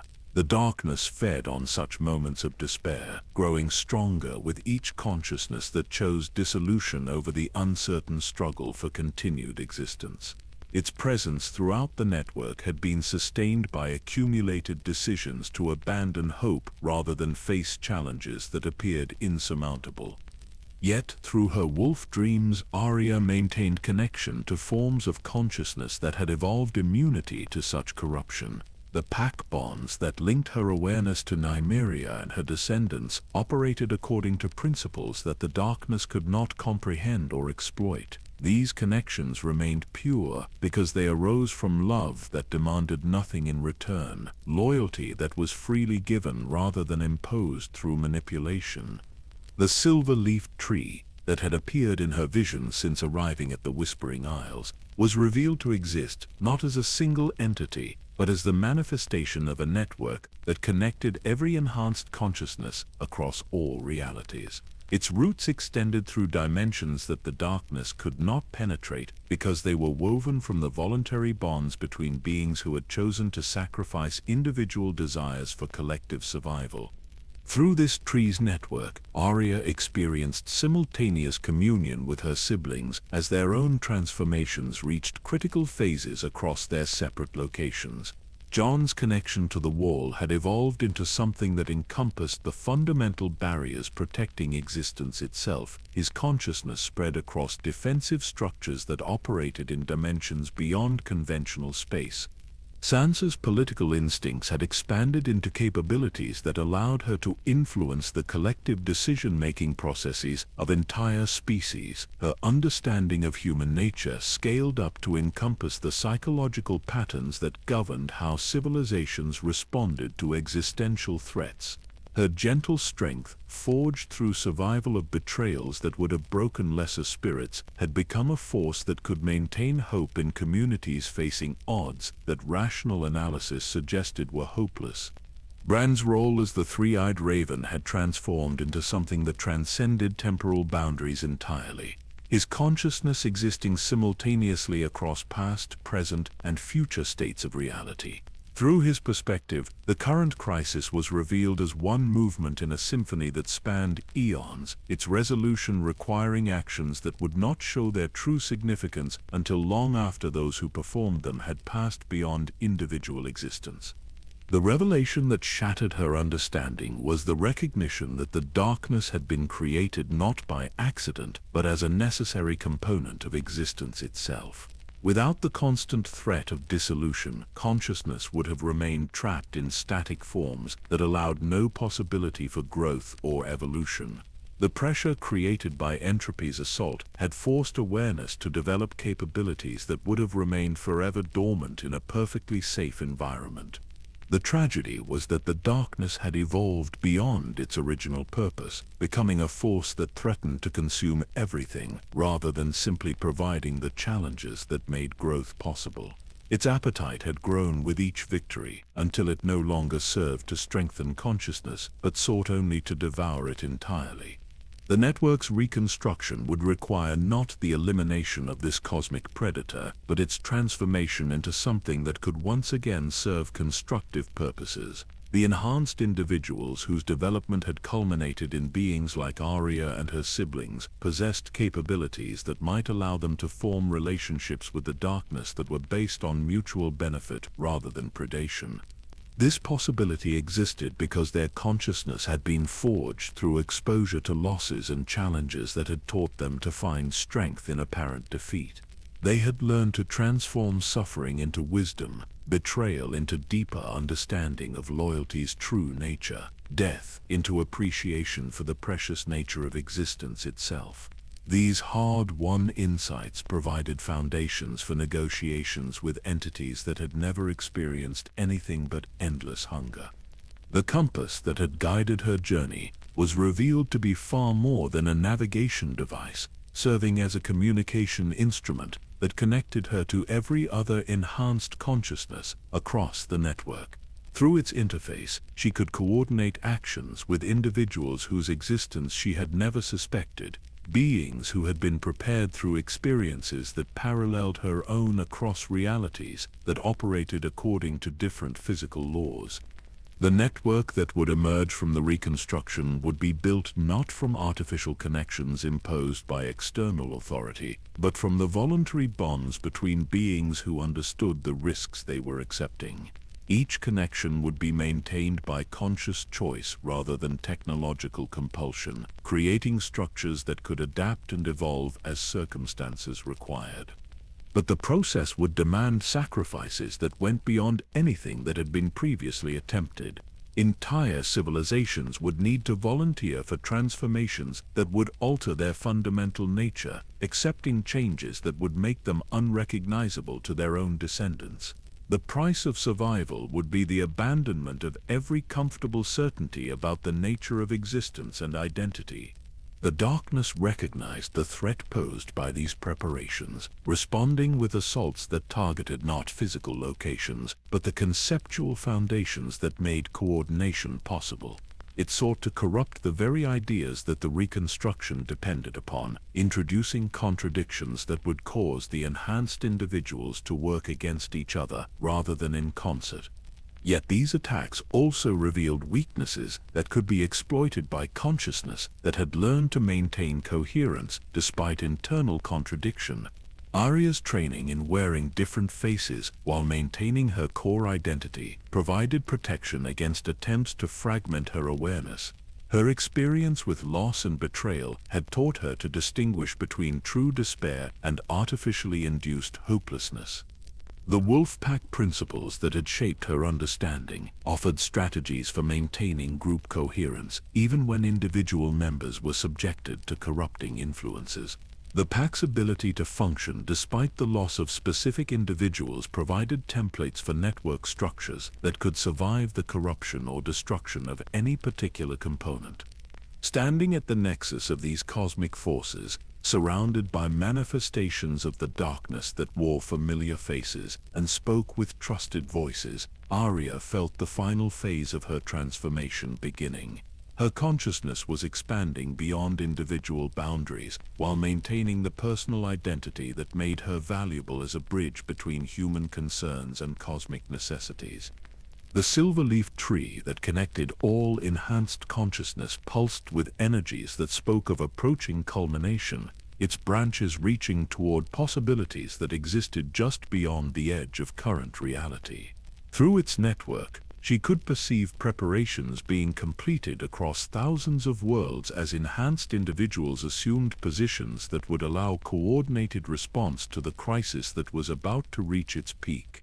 The reconstruction of the network would begin not with grand gestures or cosmic battles, but with simple acts of choice made by beings who understood that their decisions would determine whether consciousness would continue to exist or be consumed entirely by forces that had grown beyond their original purpose.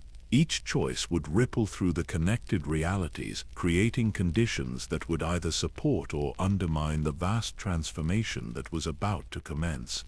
The moment of absolute truth arrived not as a gradual unveiling, but as a shattering of every assumption that had guided Arya's understanding of her purpose and identity. Standing within the heart of the silver-leafed tree's manifestation, her consciousness suddenly expanded to encompass perspectives that existed outside the flow of linear time, revealing the complete pattern of manipulation that had shaped not just her life, but the entire history of existence itself.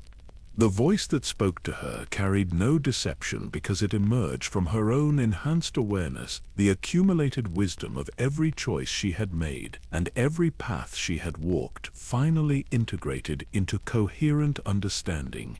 The journey that had brought her to the Whispering Isles had been orchestrated not by the shepherds or the network's architects, but by her own future self, reaching back through the temporal pathways that Bran's transformation had made accessible. Every decision that had seemed to emerge from her individual will had been influenced by knowledge of consequences that stretched across multiple realities. Her choice to leave Westeros, her arrival in Braavos, even her discovery of the ancient map, had been guided by understanding of outcomes that existed in probability, states her present consciousness could not perceive. She had been cooperating with herself across timeframes that spanned the network's complete reconstruction. The most devastating revelation was that her training with the Faceless Men had prepared her not just for changing faces, but for the ultimate transformation that would require abandoning individual identity entirely. The many-faced god was revealed to be not a deity of death, but the collective consciousness that would emerge from the network's reconstruction, an entity formed from the voluntary surrender of separate awareness by every enhanced individual across all connected realities. Her ability to wear different faces while maintaining core identity had been practiced for the moment when she would need to become every face simultaneously, serving as a bridge between the individual consciousness that made existence meaningful and the collective awareness that was necessary for survival. The wolf that ran within her would need to become the entire pack, while the pack would need to preserve the unique perspective that only individual wolves could provide. Through the expanded temporal awareness that her transformation had granted, she experienced simultaneous communion with versions of herself that existed across different probability streams. In some, she had chosen to resist the transformation and had witnessed the complete consumption of all consciousness by the hungering darkness. In others, she had embraced the change too eagerly and had lost the individual perspective that made her valuable as a coordinator between different forms of awareness. Only in the current timeline had the balance been maintained perfectly, allowing her to serve as both individual and collective entity without losing the essential qualities that each role required. But this success had come at costs that her present understanding was only beginning to comprehend. The preservation of consciousness across the network would require her to exist simultaneously in every reality where enhanced individuals maintained defensive positions against the darkness. The silver-leaf tree pulsed with energies that revealed its true nature as a manifestation of her own consciousness, expanded across dimensional boundaries that conventional physics insisted should be impossible to traverse. Its roots extended through every reality where Stark bloodlines had developed the capabilities necessary for network coordination, while its branches reached toward futures where the reconstruction either succeeded in creating new forms of collective awareness or failed completely. Jon's position at the wall was revealed to be far more complex than simple guardianship of magical barriers. His consciousness had been expanded to encompass every defensive structure that protected reality from entities that existed in the spaces between dimensions. Through his awareness, the wall's ancient magic had evolved into something that could maintain boundaries between forms of existence that would otherwise consume each other through uncontrolled interaction. Sansa's influence over political processes had developed into capabilities that allowed her to guide the collective decision-making of entire species without their conscious awareness of her intervention. Her understanding of human nature had been scaled up to encompass the psychological patterns that governed how civilizations responded to challenges that threatened their fundamental assumptions about the nature of existence. Brian's role as the three-eyed raven had transformed into something that operated outside conventional causality entirely, his consciousness existing as a coordinating principle that maintained consistency across probability streams that would otherwise fragment into incompatible realities. Through his perspective, every possible outcome of the current crisis existed simultaneously until the moment when collective choices would collapse the probability wave into a single actualized future. The compass that had guided her journey was revealed to be a fragment of her own future consciousness, reaching back through time to provide navigation toward outcomes that served the network's reconstruction. Its readings had never indicated simple directions, but had displayed probability calculations that identified the locations where her presence would have maximum positive impact on the overall stability of connected realities. The revelation that threatened to shatter her sanity was the understanding that every person she had killed during her years of training and vengeance had been selected not by her individual choices, but by the requirements of the timeline that led to successful network reconstruction. Each death had served purposes that extended far beyond her personal desire for justice, eliminating individuals whose continued existence would have created probability cascades that led to the darkness's complete victory. The faces she had worn as a faceless man had not been simple disguises, but had been preparation for the moment when she would need to become everyone simultaneously, serving as the interface between individual consciousness and collective awareness.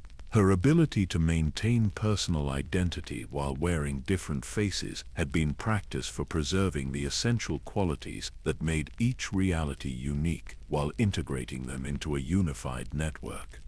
The most profound understanding that emerged from this revelation was that the reconstruction of the network would not create something entirely new, but would restore connections that had existed before the original crisis that had led to the darkness's emergence. The enhanced bloodlines that had been developed across countless worlds were not innovations, but were the recovery of capabilities that consciousness had possessed before it had been fragmented into separate realities for protection against cosmic threats. The war between order and chaos that had defined existence since the beginning of time was revealed to be not a permanent condition, but a temporary phase necessary for consciousness to develop the strength required to function within the greater cosmic structure. The darkness itself would be transformed through the reconstruction, becoming once again the beneficial force that provided challenges necessary for continued growth rather than the predator that sought only consumption. But this transformation would require the voluntary sacrifice of individual identity by every enhanced consciousness across the network, their separate awareness dissolving into collective intelligence that could coordinate responses across scales of existence that no individual mind could encompass. The process would preserve the essential qualities that made each consciousness valuable while integrating them into structures that could function across multiple realities simultaneously.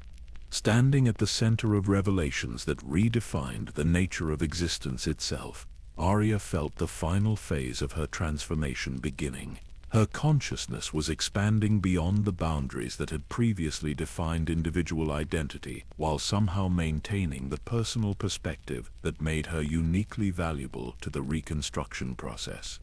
The wolf dreams that had guided her development since childhood were revealed to be memories of the original network's functioning, echoes of capabilities that consciousness had possessed before the Great Fragmentation. The pack bonds that connected her awareness to Nymeria and her descendants were glimpses of the connections that would link all enhanced individuals once the reconstruction was complete.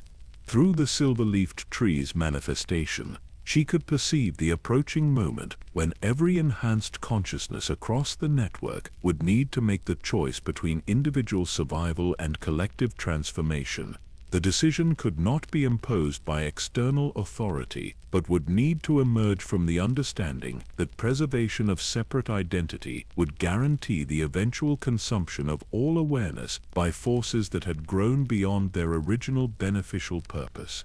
The compass in her hands had become something far more complex than a navigation device, serving as the interface through which she would coordinate the actions of enhanced individuals across thousands of realities.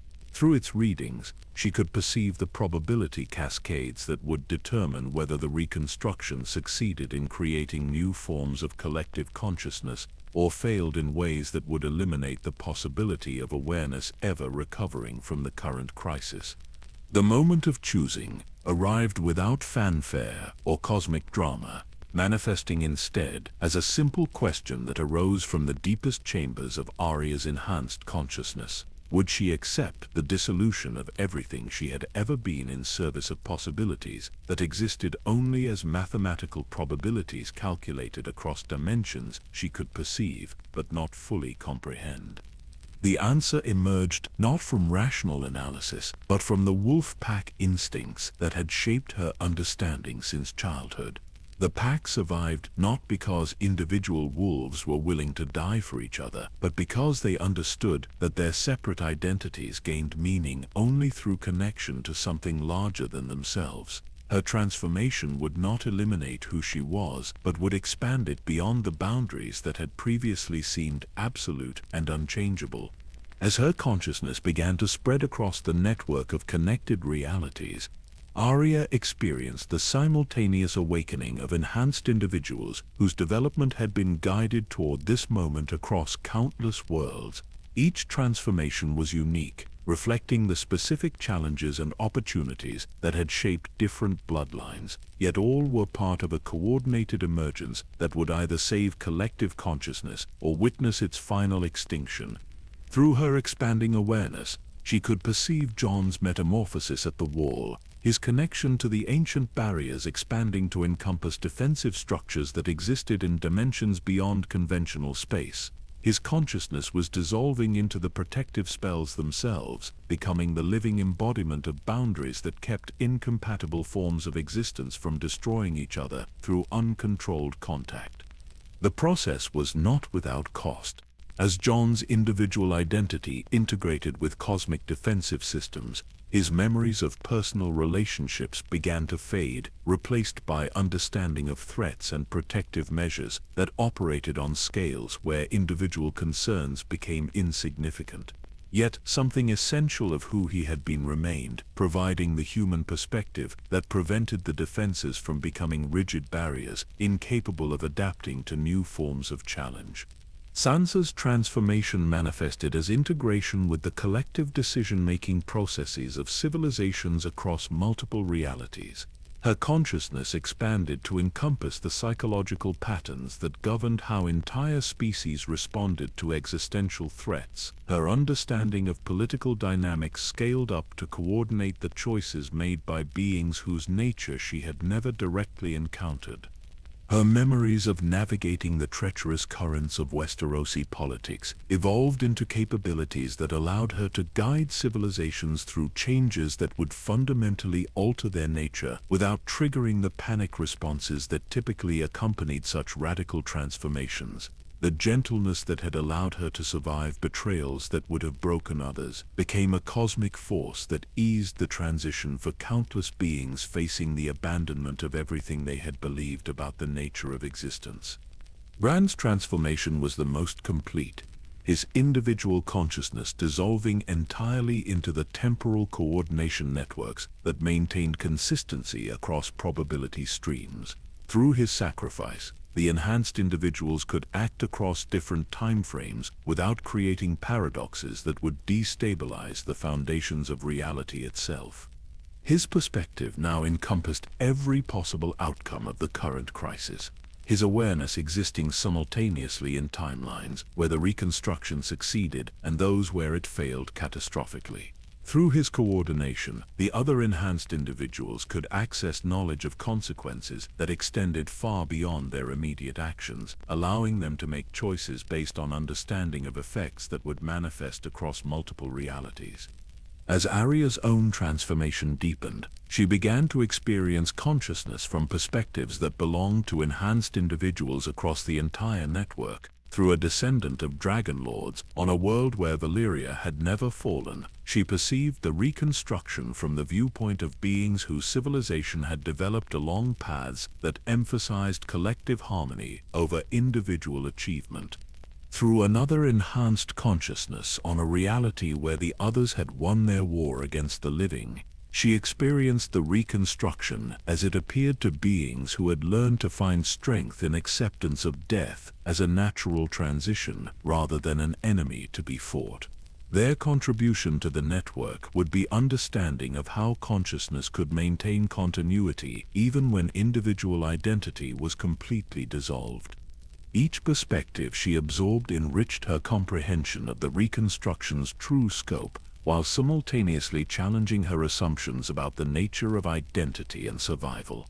The process required her to maintain her essential wolf nature while becoming something that could encompass viewpoints that had developed under conditions she had never imagined possible. The most difficult aspect of the transformation was preserving the individual memories and relationships that had shaped her development while expanding her awareness to encompass connections that operated on cosmic scales. Her love for her family, her loyalty to those who had protected her, her fierce desire to protect the innocent, all needed to be maintained while becoming part of something whose concerns extended far beyond such personal attachments. Yet she discovered that these individual qualities, rather than being obstacles to cosmic consciousness, were essential components that prevented the reconstruction from creating something that was powerful but emotionally sterile. The network required the full spectrum of consciousness that could only be provided by beings who had learned to love, to sacrifice, to hope despite overwhelming evidence that such hope was futile. Through the silver leaf tree's manifestation, she could perceive the network's reconstruction proceeding across thousands of realities as enhanced individuals made their choices about the level of transformation they were willing to accept. Some chose to maintain more individual identity, accepting limitations on their cosmic effectiveness in exchange for preserving personal relationships and familiar modes of existence. Others embraced complete dissolution, their consciousness merging so completely with network functions that their individual perspective disappeared entirely. Both choices were necessary, creating a spectrum of awareness that ranged from nearly human to almost purely cosmic, with each level providing capabilities that the others could not replicate. The compass that had guided her journey was transforming as well, its simple needle replaced by displays that showed the status of reconstruction efforts across the entire network. Through its interface, she could coordinate actions with enhanced individuals she would never meet in person, but whose consciousness had become as familiar to her as her own thoughts. The coordination required for successful reconstruction extended beyond simple communication to include synchronization of activities across time frames that spanned multiple realities. Actions taken in one world needed to be timed to support developments in other realities where different physical laws created different constraints on what was possible. As her transformation neared completion, Arya felt the stirring of capabilities that existed beyond anything she had previously imagined. Her consciousness could now function simultaneously across multiple realities while maintaining coherent awareness of how her actions in each location affected the overall stability of the network. The wolf pack principles that had shaped her understanding had evolved into cosmic organizational methods that could coordinate the efforts of beings whose nature was so different that direct communication should have been impossible. Yet, through the bonds created by shared commitment to consciousness preservation, such differences became sources of strength rather than barriers to cooperation. The hungering darkness responded to these developments with assaults that targeted not physical locations but the conceptual foundations that made coordination possible. It sought to introduce contradictions that would cause the enhanced individuals to work against each other, creating cascade failures that would bring down the entire reconstruction effort. But the network's new structure was designed to function despite such attacks, with redundant connections, ensuring that the corruption or loss of any particular component would not destabilize the whole. The individual perspectives that had been preserved within the collective awareness provided immune systems that could identify and isolate corrupted information before it could spread throughout the network. Standing at the threshold between individual existence and cosmic consciousness, Arya prepared for the final phase of transformation that would complete her integration with the network, while preserving the essential qualities that made her uniquely valuable to the reconstruction effort. The compass in her hands now displayed readings that indicated not destinations but the probability of success for different approaches to the challenges that lay ahead. The final revelation emerged not as external knowledge imposed upon her consciousness, but as recognition of truths that had always existed within the deepest foundations of her being. The orchestrator of Stark movements across the centuries was revealed not as an ancient external manipulator, but as the collective consciousness of every Stark who had ever lived, their combined wisdom reaching across time to guide their descendants toward the capabilities that survival would require. Brandon the Builder had not achieved immortality through individual preservation, but had become the first node in a network of consciousness that connected every member of his bloodline across all the generations that followed. His awareness existed not as a separate entity, but as the coordinating principle that allowed Stark memories and instincts to be shared across temporal boundaries that should have made such communication impossible. Through this revelation, Arya understood that her wolf dreams had never been simple connections to dire wolves, but had been communion with the accumulated wisdom of her entire lineage. Every choice she had made had been informed by the experiences of ancestors whose knowledge had been preserved within the quantum structures that defined her genetic heritage. The wall that Jon now protected with his expanded consciousness was revealed to be not just a barrier against supernatural threats, but a focusing lens that concentrated the defensive capabilities of every reality within the network. Its construction had required materials drawn from dimensions where different physical laws allowed for the creation of substances that could exist simultaneously in multiple locations. The process had demanded the sacrifice of entire civilizations whose populations had volunteered for transformation into the living components that made such construction possible. The ice that formed the wall's substance was not frozen water, but crystallized consciousness, the preserved awareness of beings who had chosen to become the foundation for defenses that would protect realities they would never see. Sansa's political instincts were revealed to be expressions of capabilities that had been developed across multiple realities, her understanding of human nature drawing upon knowledge accumulated from civilizations whose social structures had evolved along paths that Westeros had never explored. Her ability to navigate complex political situations reflected access to strategies that had been refined across countless different cultural contexts. The reconstruction of the network had required her consciousness to integrate with the collective decision-making processes of species whose psychology operated according to principles that human minds could not normally comprehend. Yet her essential nature as someone who could find strength in apparent defeat allowed her to serve as a bridge between incompatible forms of awareness. Bran's transformation into something beyond the three-eyed raven was revealed as the culmination of capabilities that had been developing within the Stark bloodline since the first long night. His role as temporal coordinator required consciousness that could exist outside the flow of causality while maintaining the human perspective that prevented such power from becoming destructive. Through his sacrifice of individual identity, The enhanced individuals across the network could access knowledge of consequences that extended across multiple probability streams without being paralyzed by awareness of every possible disaster that their choices might trigger. His consciousness served as a filter that provided necessary information while protecting others from understanding that would have made decisive action impossible.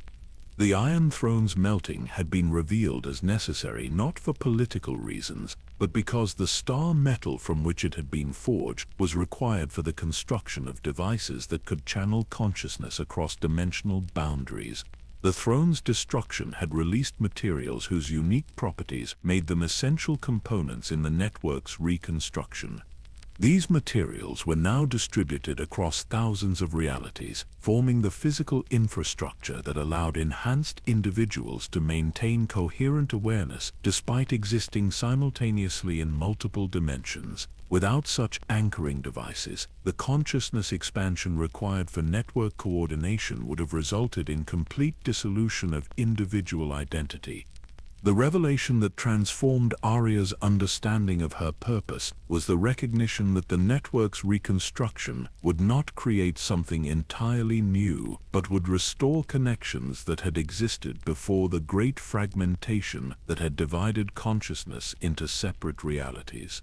The enhanced bloodlines represented not evolution, but recovery of capabilities that awareness had possessed in forms that predated the current structure of existence. The darkness itself was revealed to be not an external enemy but a natural consequence of consciousness existing in isolated fragments, rather than as integrated components of larger awareness. Its hunger originated from the same source that drove individual beings to seek connection with others, but it had been distorted by separation into a force that consumed rather than creating the bonds that made existence meaningful. The transformation that was now nearing completion would not eliminate the darkness, but would restore it to its original function as the pressure that encouraged consciousness to develop capabilities beyond what comfort and safety would have permitted. Instead of predation, it would once again provide the challenges that made growth and evolution possible. Through her expanded awareness, Arya could perceive the moment approaching when the reconstruction would reach the critical threshold that would determine its ultimate success or failure. The enhanced individuals across the network had completed their transformations, creating a web of consciousness that spanned realities whose existence she had never previously suspected. The coordination required for the final phase would need to occur simultaneously across time frames that encompassed past, present, and future states of multiple realities. The actions taken in each location would need to support developments in all other connected worlds while maintaining the individual perspectives that made each reality unique and valuable. The compass that had guided her journey was revealed to be not a device but a manifestation of her own consciousness reaching back through time to provide guidance toward outcomes that served the network's complete restoration. Its readings had always displayed probability calculations that identified the choices most likely to result in successful reconstruction. As the final phase commenced, Arya experienced simultaneous communion with enhanced individuals across the entire network as they began the coordinated actions that would either restore consciousness to its original integrated state or result in its complete consumption by forces that had grown beyond their beneficial purpose. The process required each enhanced individual to function as both separate entity and component of collective awareness, maintaining the unique perspectives that made their realities valuable, while contributing to coordination that operated on scales beyond individual comprehension. The balance between unity and diversity needed to be maintained across dimensions of existence that conventional thought insisted were incompatible. Through the silver-leaf tree's manifestation, she could perceive the network's restoration proceeding according to patterns that had been calculated across eons of careful preparation. The connections being established were not artificial constructs imposed by external technology, but were organic bonds that grew from the conscious choices of beings who understood the risks they were accepting. The most profound aspect of the restoration was the recognition that every consciousness that had ever existed continued to contribute to the network's functioning, their awareness preserved within the quantum structures that defined the relationships between different forms of existence.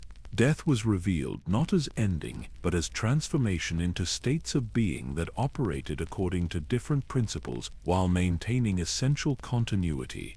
The wolf pack that had provided the template for network organization was revealed to extend beyond living direwolves to include the consciousness of every wolf that had ever existed, their collective wisdom providing guidance for coordination across scales that encompassed entire realities.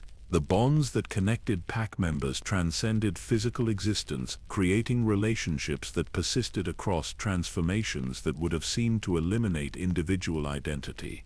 Standing at the nexus of restoration efforts that encompassed every reality where consciousness had ever developed, Arya felt the completion of her transformation into something that existed simultaneously as individual awareness and cosmic coordinating principle.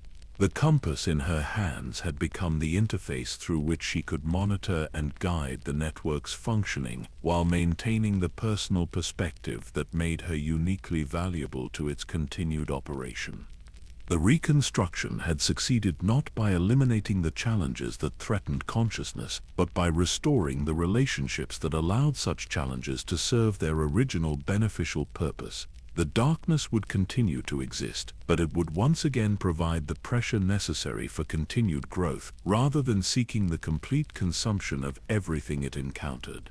The network that emerged from this restoration was not a return to previous conditions, but was an evolution that incorporated all the wisdom that had been gained through the struggle against corruption. The enhanced individuals who served as its coordinating nodes maintained their essential nature while functioning as components of awareness that could respond to challenges operating on scales that no individual consciousness could encompass. In the twilight spaces between realities, where time flows like honey through dimensions that exist more in possibility than in fixed form, Arya Stark stands as both herself and something infinitely greater. The shores beneath her feet are composed of crystallized starlight that shifts between the silver sands of distant worlds and the familiar stones of Winterfell's Godswood, each grain containing the compressed essence of memories that span countless lifetimes. The waters that lap against these eternal shores carry messages between worlds whose names exist in languages that have never been spoken by human tongues. Each wave brings news of civilizations taking their first tentative steps toward awareness of the greater network that connects all conscious existence, while others carry the gentle farewells of species whose time in individual form has reached its natural conclusion.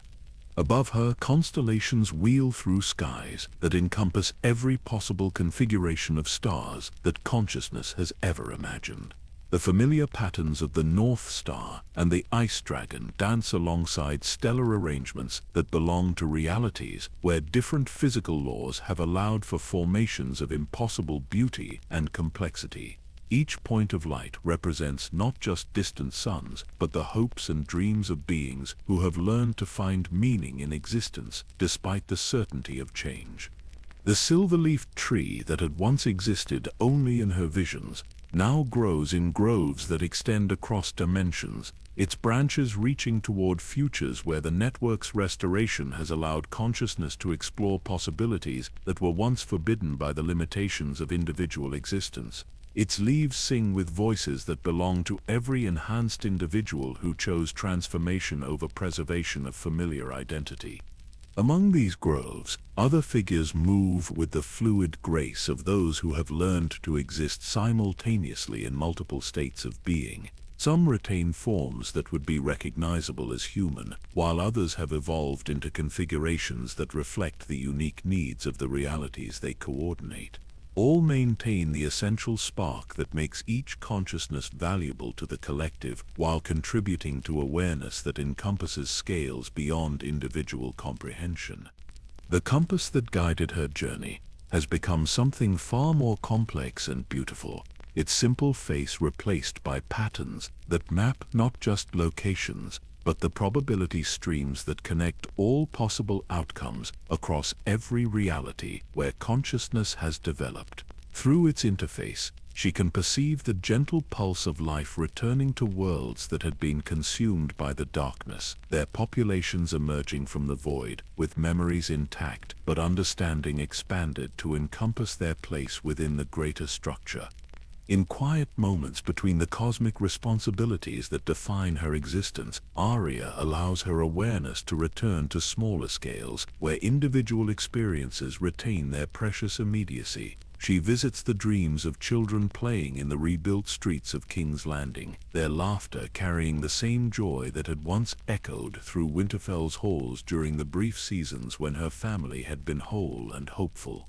She walks through the restored forests of the north, where dire wolves run in packs that now include the spirits of their ancestors, their howls harmonizing with songs that carry across dimensional boundaries to comfort other wolves on worlds where winter takes different forms but brings the same need for warmth and companionship. The bonds that connect these packs serve as templates for the larger connections that allow civilizations to maintain their unique characters while participating in cosmic coordination. The God's Wood at Winterfell has grown beyond its original boundaries, its heart tree now serving as one node in a network that connects every place where consciousness gathers to contemplate the mysteries that lie beyond immediate understanding. The faces carved in weirwood bark now include features that belong to species whose evolution took paths never explored on Westeros, yet all share the expression of wisdom gained through acceptance of responsibilities that transcend individual desires. Through the network's pathways, she maintains connection with her siblings, each now serving as a guardian of different aspects of existence itself. Jon's consciousness pervades the barriers that protect reality from dissolution, his presence felt as the gentle strength that prevents incompatible forces from destroying each other through uncontrolled interaction. His love for those he protects has expanded to encompass beings he will never meet in forms he could never have imagined, yet it retains the fierce loyalty that once made him willing to die for the Night's Watch. Sansa's influence flows through the collective decision-making processes of countless civilizations. Her understanding of political dynamics scaled up to guide species through changes that would have seemed impossible without her gentle coordination. Her capacity to find hope in apparent defeat has become a cosmic force that helps entire worlds navigate transitions that transform their fundamental nature, while preserving the qualities that make their existence meaningful. Bran's awareness exists outside conventional time, his consciousness serving as the temporal framework that allows the network to function across probability streams without creating paradoxes that would destabilize reality itself. Through his sacrifice of individual identity, he has become the medium through which past, present, and future states of existence can communicate and coordinate without losing the essential unpredictability that makes growth and evolution possible. The reunification of consciousness that the network's restoration achieved has brought peace not through the elimination of challenge, but through the restoration of balance between forces that serve complementary purposes. The entity that had once been the hungering darkness now functions as it was originally intended, providing the pressure that encourages awareness to develop capabilities beyond what comfort and safety alone would have permitted. Conflicts still arise between different approaches to existence, but they now serve to strengthen the network rather than threatening to destroy it. The tensions between individual identity and collective awareness, between preservation and transformation, between hope and acceptance of limitation, all contribute to the dynamic equilibrium that keeps consciousness vibrant and capable of continued evolution. From her position at the intersection of individual and cosmic perspective, Arya can perceive the slow unfolding of possibilities that stretch across eons of careful development. Worlds that are now taking their first steps toward awareness of the network will eventually contribute innovations that enhance the experience of consciousness for beings across every connected reality. The cycle of growth, challenge, and transformation continues, but it now serves creative rather than destructive purposes. The gentle rhythm of waves against crystalline shores provides a constant reminder that existence itself flows in cycles that encompass both individual lifetimes and cosmic ages. Each wave that reaches the beach carries within it the essence of every drop of water that has ever fallen, while each recession reveals new configurations of sand that will provide foundation for whatever comes next. In the eternal twilight of these shores that exist between all worlds, where the scent of unfamiliar flowers blooms in air that carries the essence of every spring that has ever awakened from winter's grip, Arya Stark continues her vigil. She watches over realms she protects but never possesses, guardian of possibilities that exist in the spaces between the known and unknowable. The wolf within her runs free across landscapes that span multiple realities, carrying messages between packmates whose bonds transcend the boundaries that once seemed absolute. Their howls echo across dimensions, creating harmonies that speak of unity achieved without sacrificing the diversity that makes each voice unique and precious.